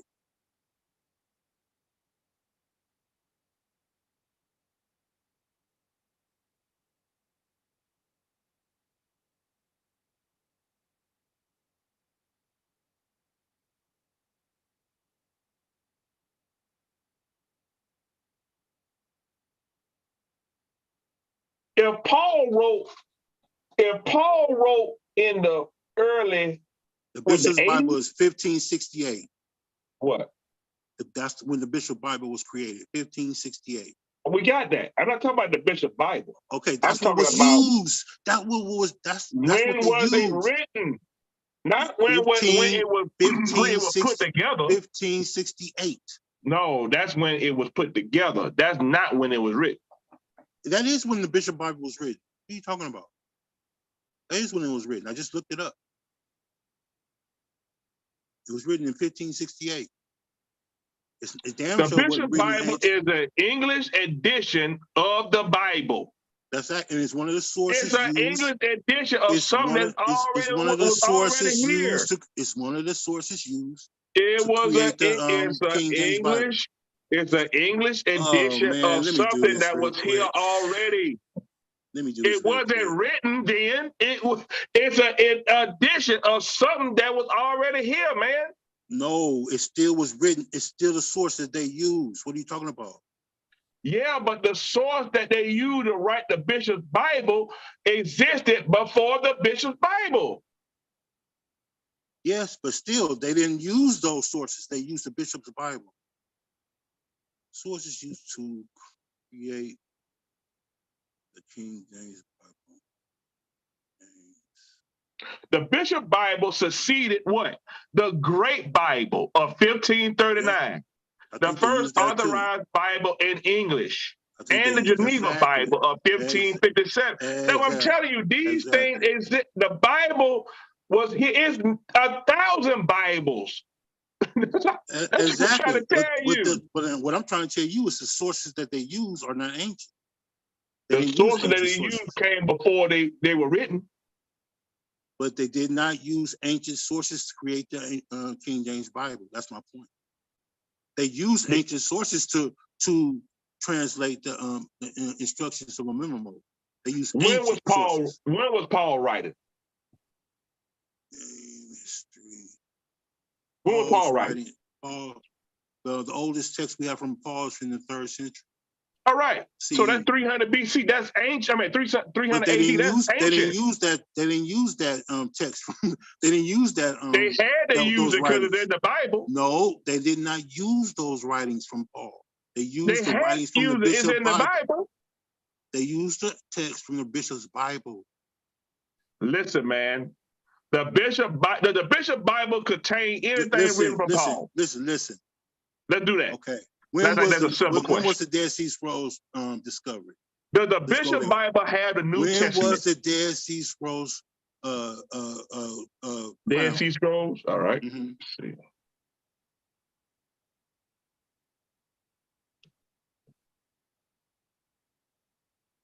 Discovered between 1946 and 1956 in the Qumran caves. Okay. Is that ancient times? No, right now. Okay. So when they did the dating of the of the Dead Sea When was Scrolls, it created? they go back to when they 3rd did century BC. exactly 3rd century BC. That's what I'm telling you. Okay, so but they did not use the Dead Sea Scrolls to create the King James Version of the Bible. Like you just said, Dead Sea Scrolls was found to What books? 1946. That's what you just said. The King James Version of the Bible was created in 1611. So it's impossible that they used the Dead Sea Scrolls. Game over. No. You're Yes, using that wrong. yes. No, You're I'm doing not. that wrong. No, You're I'm not. doing that wrong. All the way right. Okay, let me ask you this. Are there anything from the Dead Sea Scrolls in the Bible? No, they did not use the Dead Sea Scrolls to create the King James Bible. They used the Bishop's Bible and they used the Masoretic text. I'm reading it right here. Masoretic text, early versions have been more likely to adopt from the Vulgate. Dating from the third century BC to the 1st century CE. The New Testament translators chiefly used 1598 and 1588 or 89 Greek edited editions.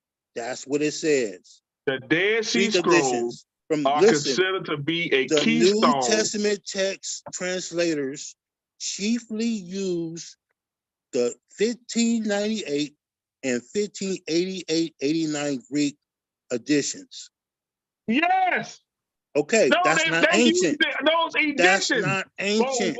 But when were those editions written? That's what we're talking about. In 1598 and 1588. Do you not understand? They used an edition that was already written, man.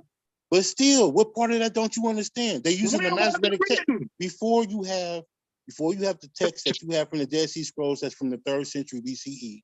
All you have is the Masoretic text. That's it. Black lie.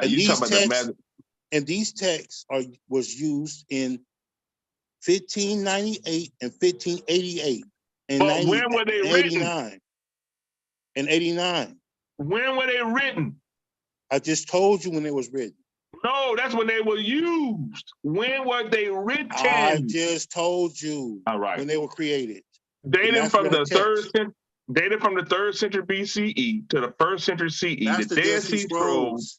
The Dead Sea Scrolls. The Dead Sea Scrolls are considered to be a keystone in the history of archaeology with great historical, religious, and linguistic significance because they include the oldest surviving manuscripts of entire books later included in the biblical canon. The King James Version of the Bible. They the oldest surviving manuscripts. They have nothing to do with the King James Bible. Later included in the biblical canons. They have along with the King James Bible. Nothing. I am talking about the King James Bible. That's what we're talking about. No, they have nothing to do with the translations of the King James Bible. Nothing. Because they weren't even found yet. They weren't found till 1946. No, they were found in 1946, but they were used previously. No, they was not used in 1611, man. I'm just sitting here. Okay, let's do it again. The Dead Sea Scrolls are considered to be. Let's read it again. I'm talking about what was used to create the King James Bible, man. The Bible was already written. There was no Dead Sea Scrolls used. It's a translation of something that was already written. There's no Dead Sea Scrolls used to do it. None. The Dead Sea, I'm reading where they said the Dead Sea Scroll was the Dead Sea Scroll are considered to be a keystone. Nothing that ties the Dead Sea Scrolls with the King James Bible, man. I just read it. No, you're not. Okay, let me read it again. It doesn't say nothing about the King James Bible. Let me read it again. The Dead Sea Scrolls are considered to be a keystone in the history of archaeology with great historical, religious, and linguistic significance because they include the oldest surviving manuscripts. You talking about primary sources. They include the oldest surviving manuscripts of entire books later included in the biblical canons, along with they include the oldest oldest surviving manuscripts of entire books later included in the biblical canon. Biblical canon. So that what does that mean? That means that the Dead Sea Scrolls. It was a That biblical means that the canon Dead Sea before the Scrolls were King James here Bible. before the It biblical was a canon. biblical canon before the King James version of the Bible, man. The Get up out of biblical here. canons were way back. That's not the King James version of the Bible, man. That's not the King James version of the Bible. That's the Bible was written in the fourth century CE. You have a canon. That's what Rabbinic Judaism recognizes the 24 books of the Masoretic text. What are the 24 books of the Masoretic text? I don't know all 24 books of the Masoretic text offhand, but I know the ones that was used. I know the ones that was the chiefly ones that was used is from 1598 and 1588 and 89. Evidence suggests that the process of canonization occurred between 200 BC and 200 AD. That's right. That's ancient times. That's not 1611, man. Will you get up out of here? The 1611 is based off of that. Yeah, but they use copies from the 1600s, not from 2000 or 200 BCE. They didn't use those copies. They used copies from 15. The book of Deuteronomy. They use copies from 1598. Is the book of Deuteronomy in the Bible? Listen, they use copies. Copies. Is the book is? Okay, we got it. Is the book of they Deuteronomy use copies from the 16th century, not from 200 BCE. They didn't use it. Is the book of Deuteronomy in the Bible right now? Yes, from a copy from the 1500s. Is the book of Esther in the Bible right now? From a copy from the 1600s. Where did those books come from? From a copy from the 1600s. Damn, what part of that don't you understand? Not from 2000 BC. That's why you don't see the King James Bible nowhere in your reading. That's why you ain't read nothing about the King James Bible. All you read about was a canon, the canon that was created in the 5th century BCE. Next. Let me join this thing on my I just got a phone call. Let me join. Let me join on YouTube. You can join on YouTube and pre-tube and YouTube. you still ain't gonna find no Dead Sea Scrolls used to create the King James Bible. The Dead Sea Scrolls, man. I'm telling you, the Dead Sea Scrolls are contained in the Bible. No, they're not. That's crazy, man. I just told you. I just showed you where they're contained in the Bible, but they're not contained in the King James Bible. They are contained in the King James. I guess Smash away. Whenever Smash. What let me in, then we'll go. What happened? I was trying to join on my computer. The Dead Sea Scrolls was not used to create the King James Bible. Can't join on the computer right now? Yeah. Go ahead. I'm joining. It ain't joined. Oh, won't let you? I think it's because I came to my basement. I thought I made it right, so forget it. My bad. Yeah, no problem. Do you think? No, do you think? No, it ain't a big deal. Black Line, look, man. Mm-hmm. The Bible was already the King James Version is a version of the Bible that was already in existence. No, the King James Version is a product of the Bishop's Bible, and is a product of copies of the Masoretic text from 1598 to 1588 to 89. Greek editions. The Bible was already I can't believe you're doing this, Black Line. The King James Version is only a version of a previous Bible. Listen, I'm reading it right here. In about half of these incidents, the authorized version translators appear to follow the earlier 1550 Greek Texas receptionist. That is what they used. Yes. Okay. Now, what's the origins of that? Doesn't matter what the origins of that is. That's what they use. They didn't use the origin of that. They used this product that was created in 1516. Black line was not just created. This is from Black line first originated this is from hundreds of thousands of years ago. He didn't use those texts from 100,000 years ago. As you want to no, I said Black line was created from beings that came hundreds of thousands of years ago. He used a source from 1516 to the 1633. Black line was not created by his mother and father. Black line was created way before them. Are you crazy? No, I wasn't. I was created by my mother and my father. You crazy? Your origins are not just your mother and father, man. Your origins way before your mother and father. No. I'm a product of my origins. You are a product of your father and mother, right? That's right, exactly. Now, what are they a product of? That's different. Now you're talking something different. They're part of my grandmother and my grandfather, and then on and on and on. And on the Bible is a product of something that happened. We're talking about literature. We're talking about the literature that was used. I'm talking about the literature. Okay, we're talking about the literature that was used to create the King James Bible.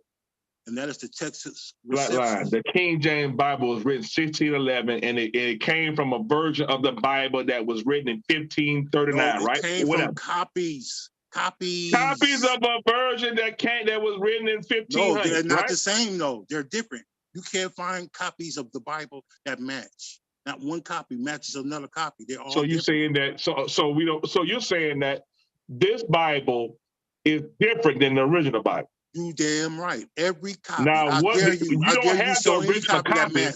You don't have the original copy, so how do you know? Because from the copies that we have, the copies that we do have, none of them match. None of them. They're all different. All of them. Every last one of them. Even in the Dead Sea Scrolls, they're different. And those are copies. Those are not the originals.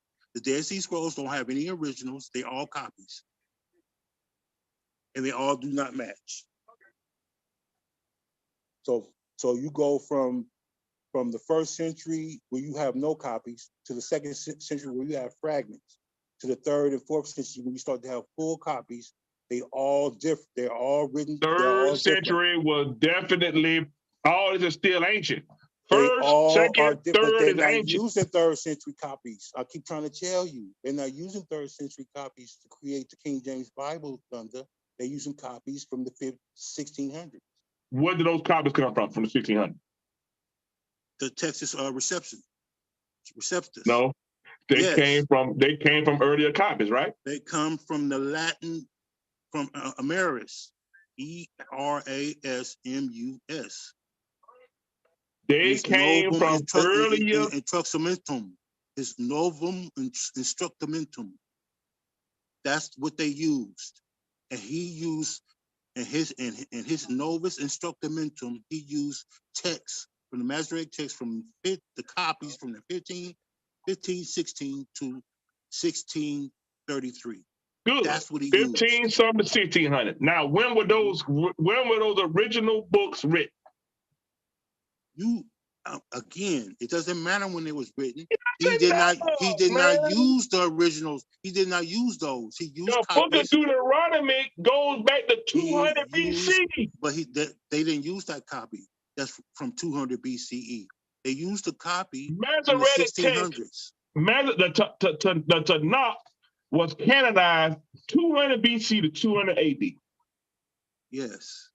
They didn't use that text. That Tanakh is in the Bible, the King James Version Bible right now. Yes, from a copy from the 1600s. Okay, good. It's a copy of a copy of a copy of a copy, exactly. But those copies are in the book. It's not the same as the copy in 200 BCE. It's not the same.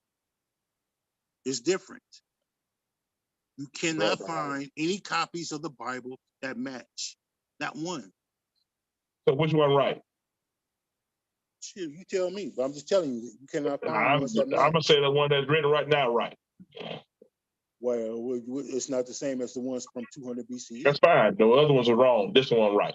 Well, that's your opinion. That doesn't make it right. Right. That's your opinion. But That look, if doesn't- the other ones is wrong and this one right, then it really ain't ancient. Exactly. They got it right. Exactly. They just dead in the water in this fight, bro. I keep telling you, stop messing with me. Nah, You man, can't mess with me, you fam. that's Just can't. hard, but Black Lie, you doing I'm the bad, king of man. this. When it comes to this Bible history, bro, I'm undefeated. You You should know down that by bad, now. man. I The keep telling you. Masoretic text started in the 200 BC. That's ancient. I want you to do this. Go to Shaka Amos' presentation of the King James Bible. Absolutely He's not. going to show you. He's going to show you. You gonna show what text? me? What text was used to create the King James Bible? That's all you got to do. If you don't The want to believe Mishnah. me or the information that I just read, then you can just do that. The Mishnah. When was that written? The Mishnah. You talking about The Mishnah. the Talmud? That's in the Talmud. That's somewhere in what, That's 300? 200 AD, man. 200, That's something like that. that is ancient. But that's not what they used to create the King James version of the Bible. They didn't use that. Are the books of the Talmud in the King James version of the Bible? No, hell no. The Talmud was never used to create a Christian Bible. Are you serious? The Talmud is not even used to create the Torah. That's a whole different book. No, I'm saying, yeah. I'm saying, was it okay? That's a whole different text, fam. What's wrong I with said you? it wrong. Was the Talmud in existence during the time of The King James Bible? no, the original, the Dead Sea Scrolls. That's what I'm saying.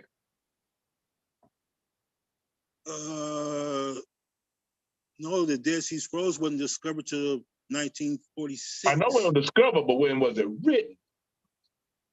In the 3rd century BCE, 4th Yeah, century BCE. the same time. Okay, but still, none of that was used to create the King James Bible. None of that. The Textus Receptus was used. Scrolls ain't in the Bible. You know that, bro. You said Dead Sea Scrolls ain't nothing from Dead Sea Scrolls in the Bible? I didn't say ain't nothing.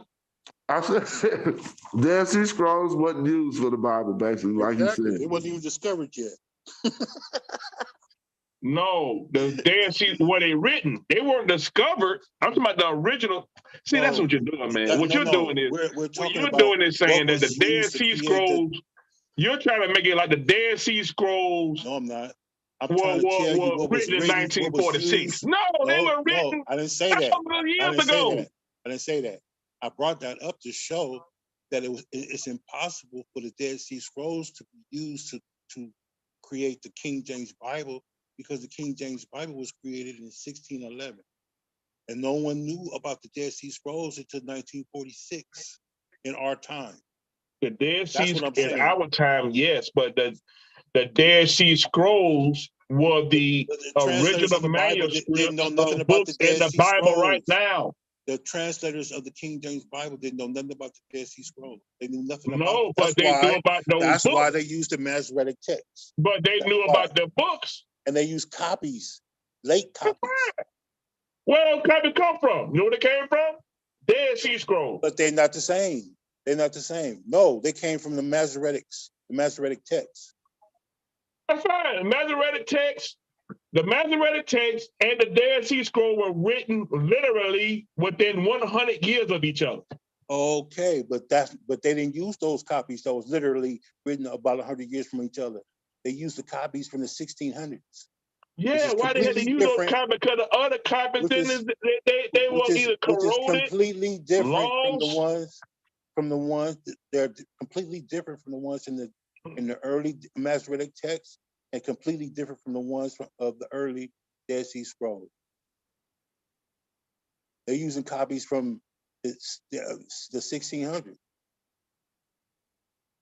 That's not ancient. Not even close to being ancient. And Emeritus said that it was poorly translated. He said that himself. That's fine. Everything poorly translated. Ain't no perfect translation or nothing. Ain't nothing wrong with Okay, that. no, but you can have a pretty good translation. He said it's poor, it's very poor. He made that clear. He's saying the ones that did the translation did a horrible job. That's what he said. So And this guy Thunder was said everything is poorly translated. exactly. That's bullshit. I'm saying, That's BS. I'm saying, with translations, usually come as time goes, you'll find that scholars would Not on get a better everything, Thunder. You translation. being That too happens. general. You being too general, Thunder. You No, can't just I'm put not. everything in that category. Yeah, But you the have man to. that's doing it himself is telling you, hey Matter of man, fact, this mess is poorly done. matter of fact, we could do one better. Smash Rockwell is still coming up with different translations of words right now to make that said something about it last week. Yeah, that's But true. that But ain't- he's not saying that all translations are poor. He might say that about I say a Budge. lot He of might them say are. that about Budge. He They might ain't say perfect. some of That's that what I all about said. Faulkner. translations are poor, bro. That's what you said. Nah, I said that. Everything is poorly translated, and that's just I not didn't true. say everything, but He said everything. You I said say it everything. ain't perfect. That's what I said. Ain't nothing perfect, man. What's wrong with you? Go Including on. your Bible. As time goes on, you get a better translation. So I Including mean, your if it belief, is poor, including your fine. belief in a sky daddy. That's not perfect. Yeah, whatever. So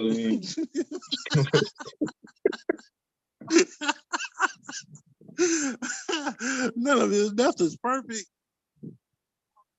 nothing's perfect. Exactly. But that doesn't mean you don't have pretty good translations. Hey, It doesn't Thunder, mean that. What's up? have they updated the Lord's Prayer? Hell no. Or was it translated perfect? The Lord's Prayer? Hallowed be thy name, you know? No, it's not. You got different. Matter of fact, you bring that up. You got some people who say on her and forgive our debt and we forgive our debtors. You've heard that, but you also have a translation that said let me see. Matter of fact, I was just looking at something about that. How they were saying that that's not the correct translation. Yeah, there you go. I was just seeing something about that. Yeah, exactly. I can't remember exactly what it was. Let me see. How God let that happen, though? What you mean how we let it happen? How God let it happen. Oh, how God let it happen. Oh.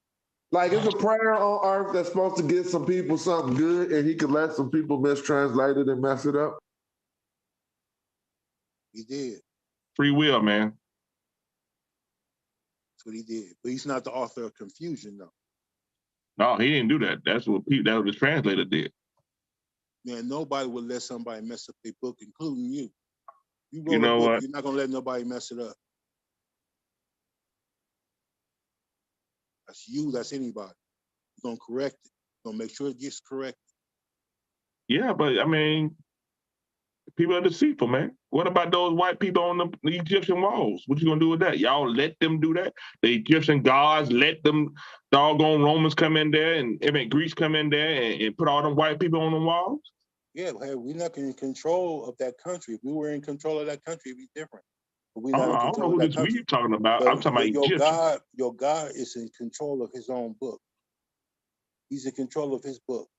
Y'all let them white people put them white people on them walls. Why didn't y'all stop them? We're not God. Or why didn't your God stop them? We don't have no God. You do have gods. You got gods all through the No, we don't tell people African gods is coming back to save us. We don't say that. No, I ain't asked you that. I said, why didn't your God stop them? That's what I asked you. We don't believe in no God. You believe in, and I can pull up. How many time you want me to pull this up, man? Y'all got protectors. Why them niggas ain't protect them walls? Why you protect the God and protect them walls? Again, you're mixing up mythology with I'm reality. not mixing nothing up. You got protectors that protect wall or Egypt. Why did they protect them walls? We just went through how, and I just explained to you that those aspects was being explained by using deities, by using different concepts. None of them was supernatural. All of them was supernatural. You couldn't find one that was supernatural. Not one. out of Ha. We just looked at Ha. He's a man with sand over his head. He's not a God. No, that's how he's represented. You've been okay. So your God is not represented as a man. He's represented So our as God a is God. represented as a man. No, he's not. Your Yes, God is he is. represented as a God. Any Christian would tell you that Jesus is God. Exactly. So that's So why I yeah, said he's a God. We have depictions of God as being a white, blonde-haired, blue-eyed man looking like not just a a man. little gay guy. A man don't walk on water. Only a God can do that. Yeah, that ain't what the book says. Oh yeah, the books don't tell you nothing about no man walking on water. The book Without says the power of a God. Okay, Who was good. that was following But the Jesus man when did they it. was walking on water? Who was it? But Peter? the man did it. And Peter did it. Matter of I fact, think it was Peter. Yeah, I think Peter it was Peter. did do it. As soon as Peter stopped let me believing, ask you a question. Was Peter a lost his man? faith, he fell into the water, didn't Was Peter a man? Listen, as soon as Peter started getting nervous, No, what you gotta happened? catch the L, bro. You gotta hold that L, though. What happened? What happened when Peter got nervous? What happened when Peter got nervous? What happened when Peter got nervous? You gotta hold the L. You No, hold that L for me, right? You gotta hold this one. What Okay, go happened ahead. when Peter got nervous? No, He fell it's into fine. the water. But you gotta hold that L, man. So that was the Peter power of a walked God. on water. Yes, And Peter was a man. by the power of a God, not himself. No, That's why. it didn't say about no That's power why of no when he God. started doubting, All he had was faith. That's By the power of and when his faith, faith, he was walking on that water, not no God. when his faith got shaken, he No, fell. but God didn't help him. But Jesus never failed. He didn't fall in the water. He kept on walking. Yeah, you got to hold it. Now that's an L you gonna hold. I'm gonna make you hold that one. You gonna hold that one for a while. So just I'm gonna bring it back up. So don't be surprised. No, he never failed. I mean, Jesus never fell in the water. Jesus never fell in the water. That's correct. That's correct. Okay, Peter. Hey, you think Jesus walked on water, Thunder? That's what the Bible say. That's what he thinks. I'm saying, what does your faith lead you to believe? Hey man, if it say he walked on water, I believe he walked on water, bro. Just like when y'all say we finna bury these cats and the people gonna come back and eat the food that we leave for them, guess what I'm gonna do? I'm gonna believe it, dog. Why you gonna believe that? Yeah, ain't nobody believe that. We don't believe that. Yes, y'all do. No, you did it. Why? How the hell you gonna tell me they ain't believing they did it? Yes, they did believe. This is now 5,000 years ago. This is That's fine, but they believed it. So guess what? I believe. They believe that when they buried them guys, wrapped them up in them sheets, and put that food in there, they were gonna come back and eat that food and drink that drink. They believe that. They believe that 5,000, 3,000 years ago. They believed it. They didn't have what we have now. We have technology. That's fine, but they still believed it, and we have information now. So if you want to stay in the Stone Age, or you want to stay in back in those days, you can go ahead. We are going to go by primary evidence and facts. That's what we have primary evidence of them believing in those things. We got primary evidence because we see them wrapped up and we see the food. We got primary evidence of Jews believing that the sun is in the sky and the moon is in the sky. We have primary evidence of that. We have primary evidence of them saying that the sun rotates around the earth. We have primary evidence of them saying that the world is flat. That's what they believe. But this is 2023. We're in a different stage now. We don't believe that now. It's a whole different ballgame. Well, we could prove that the earth revolves around the sun. We could prove that now. Exactly. But not prove that Jesus didn't walk on water. Okay, I'll tell you what. You believe in Jesus, right? You believe in Jesus. I want you to prove that. I'm about to prove it right now. I'm about to prove it right now. You're a believer. You're a believer. I'm not about to believe. And the Bible says that you are supposed to do things better than Jesus. That's what the Bible says. So why don't you go out to the nearest river or ocean that you can find and walk on water. No, prove that Jesus didn't do it. That's what I said. I ain't say I couldn't do it. I said prove that Jesus didn't do it. In God and Jesus, you can do anything. That's what the Bible says. So that would prove to us that Jesus walked on water, because you a believer, you have faith. So go out there and get into the ocean and walk on water. Let's see. All right. When does the writing of Genesis date back to?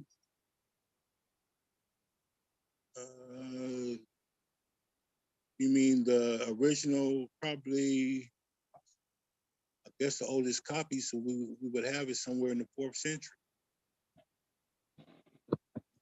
BCE. Genesis? Yeah, that would be in the Dead Sea Scrolls. There's a copy of Genesis from the Dead Sea Scrolls, so I would say 4th century BCE. That's your oldest copy. Yeah, maybe the oldest copy. Yeah, that's your oldest copy. It written? You don't have the original. It was written in the 4th century BCE. That's what it's dated to. Just like the oldest copy you have of Paul is in the 3rd century or the 3rd century BCE, I think, yeah. Tradition credit Moses as the author of Genesis, as well as the books of Exodus, Leviticus, Numbers, and Deuteronomy. However, modern scholars, especially from the 19th century onward to right now, place the book's authorship in the 6th and 5th century BC, hundreds of years before Moses supposedly have lived. 6th and 5th century BC. Of what? Genesis. Genesis? Genesis. Show that copy. So you telling me that ain't ancient? I'm saying to you that that's not what was used to create the King James Bible. That's what I'm saying. Who is this other thunder? Hundreds of years before Moses supposedly have lived. I bet. I'm not saying that you don't have old copies of the Bible. I didn't say that. I'm saying that you don't have the sources used to create the King James Bible are not ancient. That's what I'm saying. Was Genesis a source that was used to create? Oh, my bad. No, the Masoretic text, which is copies from the 1600s, was used. Not nothing. All right, can you hear me now? CE times. Oh shoot! Can you hear me, Black Line? Well, yeah, I can hear you. I hear you. Hold on.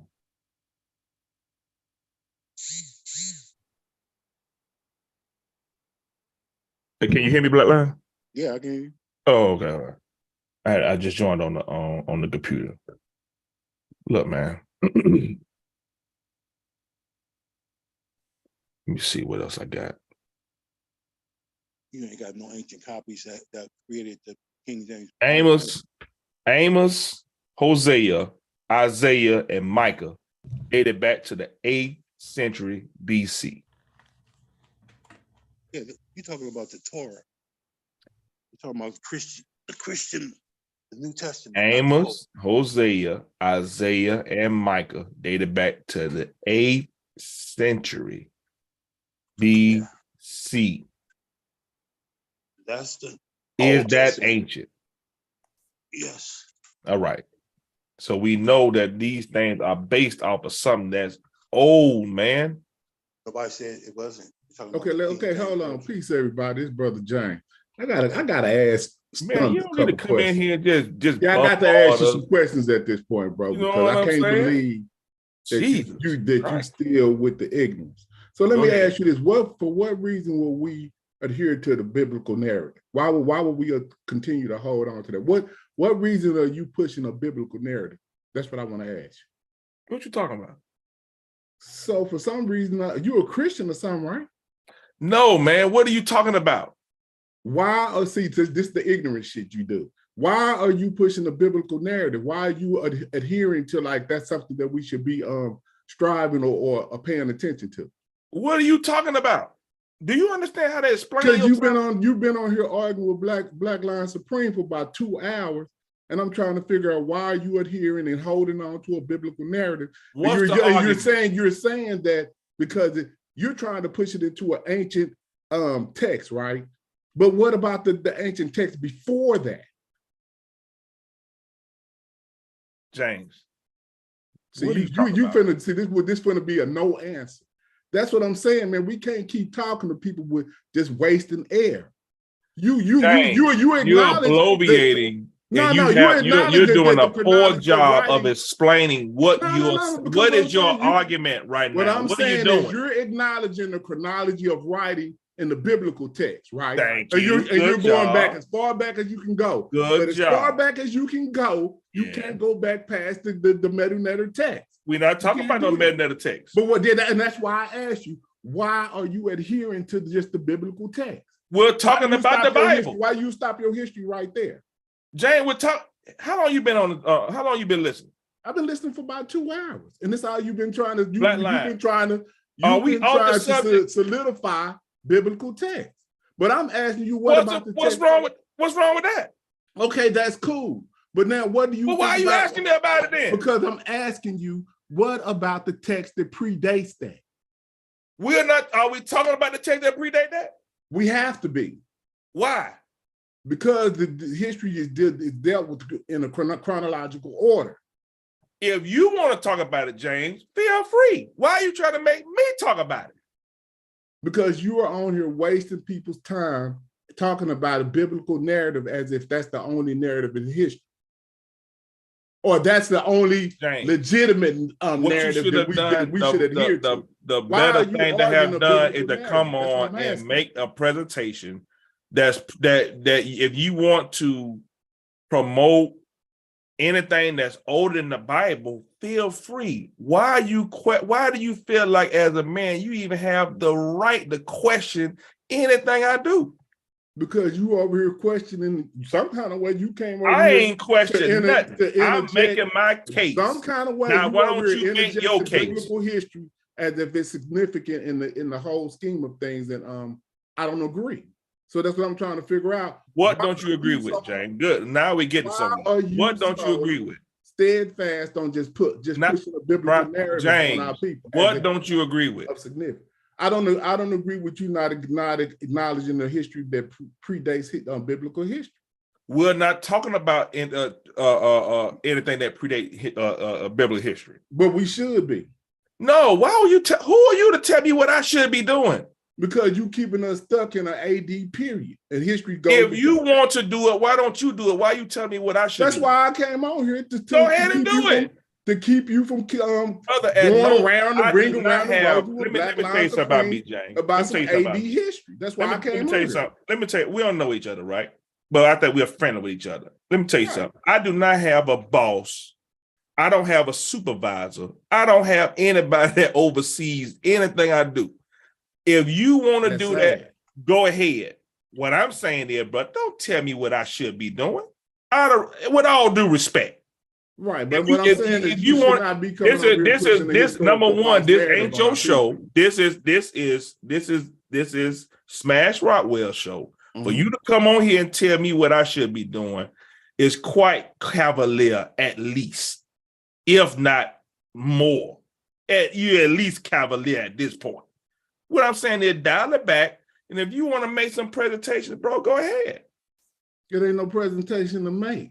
Black Lion been trying to tell you for about 2 hours that you're talking about something that comes in after 2,000 years of written history. That's all he's trying to tell you. But for some reason or another, you don't want to hear that. So I'm just trying to figure out why are you just talking about biblical history when we have history that predates. I believe you're mistaken. He's never compared during this whole Black he ain't compared. What have you been trying to get? Go ahead, Black Lion. Have you compared Christian history, the Kemetic history, this whole debate? What I was doing. No, yes or no? Explain to you. Let's do a yes or no first. Those sources was not. Black Lion, can you do a yes or no first? No. Thank you. All right, go ahead. What I was trying to do was explain to you that those sources was not used to create the King James. Thank you. That's the debate. That the sources are not ancient. That's the debate, James. Now, what? No. Hold on. Slow down. Hold on. Now you heard it from his mouth. What you did was you said. What you're saying is that James, did you hear what Black Lion just said? The Dead Sea Scrolls. Let me make sure I'm getting this right. Okay, go ahead. You're saying that the Dead Sea Scrolls are just evidence that they found later that contributes often to the biblical text, right? That's what you're saying, right, Thunder? I'm not saying that. The Wikipedia just said that. Right. Okay. And then Black Lion, he disagreed. Now let me tell you something. This is going to be shocking. Yes. Even if that was true, it does not predate history that came 2,000 years before that.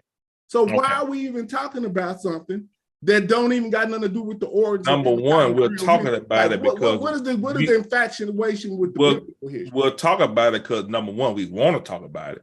Okay. And nobody is in the position that will ever be in a position to tell me what to do. That's one thing. Right. So we're talking about it because we want to talk about it. One. Two, we're talking about it because we're discussing if Black Lion's argument is that he has two arguments that Shaka won the debate. He's saying that he won the debate based off of him using somebody else information during the debate. He lost because he hates Christianity. Two, he's saying that the Bible or the King James Bible is not ancient. Yeah, so he's talking about those are the two. Those are the two. Hold on one second, man. Those are the two arguments that he's made. We've already went back and forth with the being able to use other people's material. Matter of fact, I smashed, worked in concert with other scholars or other people during the Kemet on Trial debate. Black Lion has confessed to working with people. Rob Bourne has confessed to working with people. Blah blah blah. Right. So to me, in that point, I think that's a wash. Now we're going harder at this aspect of the argument. Me and him are having the argument. That's okay. That's so what we're doing. Let me ask you one question. Go ahead. So do you think the origins of the biblical text without any evidence is older than the Kemetic text? Are y'all there? Y'all can hear me? Yeah. We can hear you now. I gotta go. I gotta shut it down. I gotta run real quick. Hold on, let him answer this question real quick. Let him answer the question. I'm gonna close right down after this question. No problem. James, to answer your question, the Kemetic text predate Christian text. Peace, Jonathan, Smash, peace, Black Lion, peace, James. All right, peace. He ain't gonna answer it? He said that the Kemetic text predates anything biblical. So that's all I don't understand why we keep been on here for 2 hours talking. But anyway, but all right, let's go watch. I'm gonna go watch Garfield. I gotta go get in the street.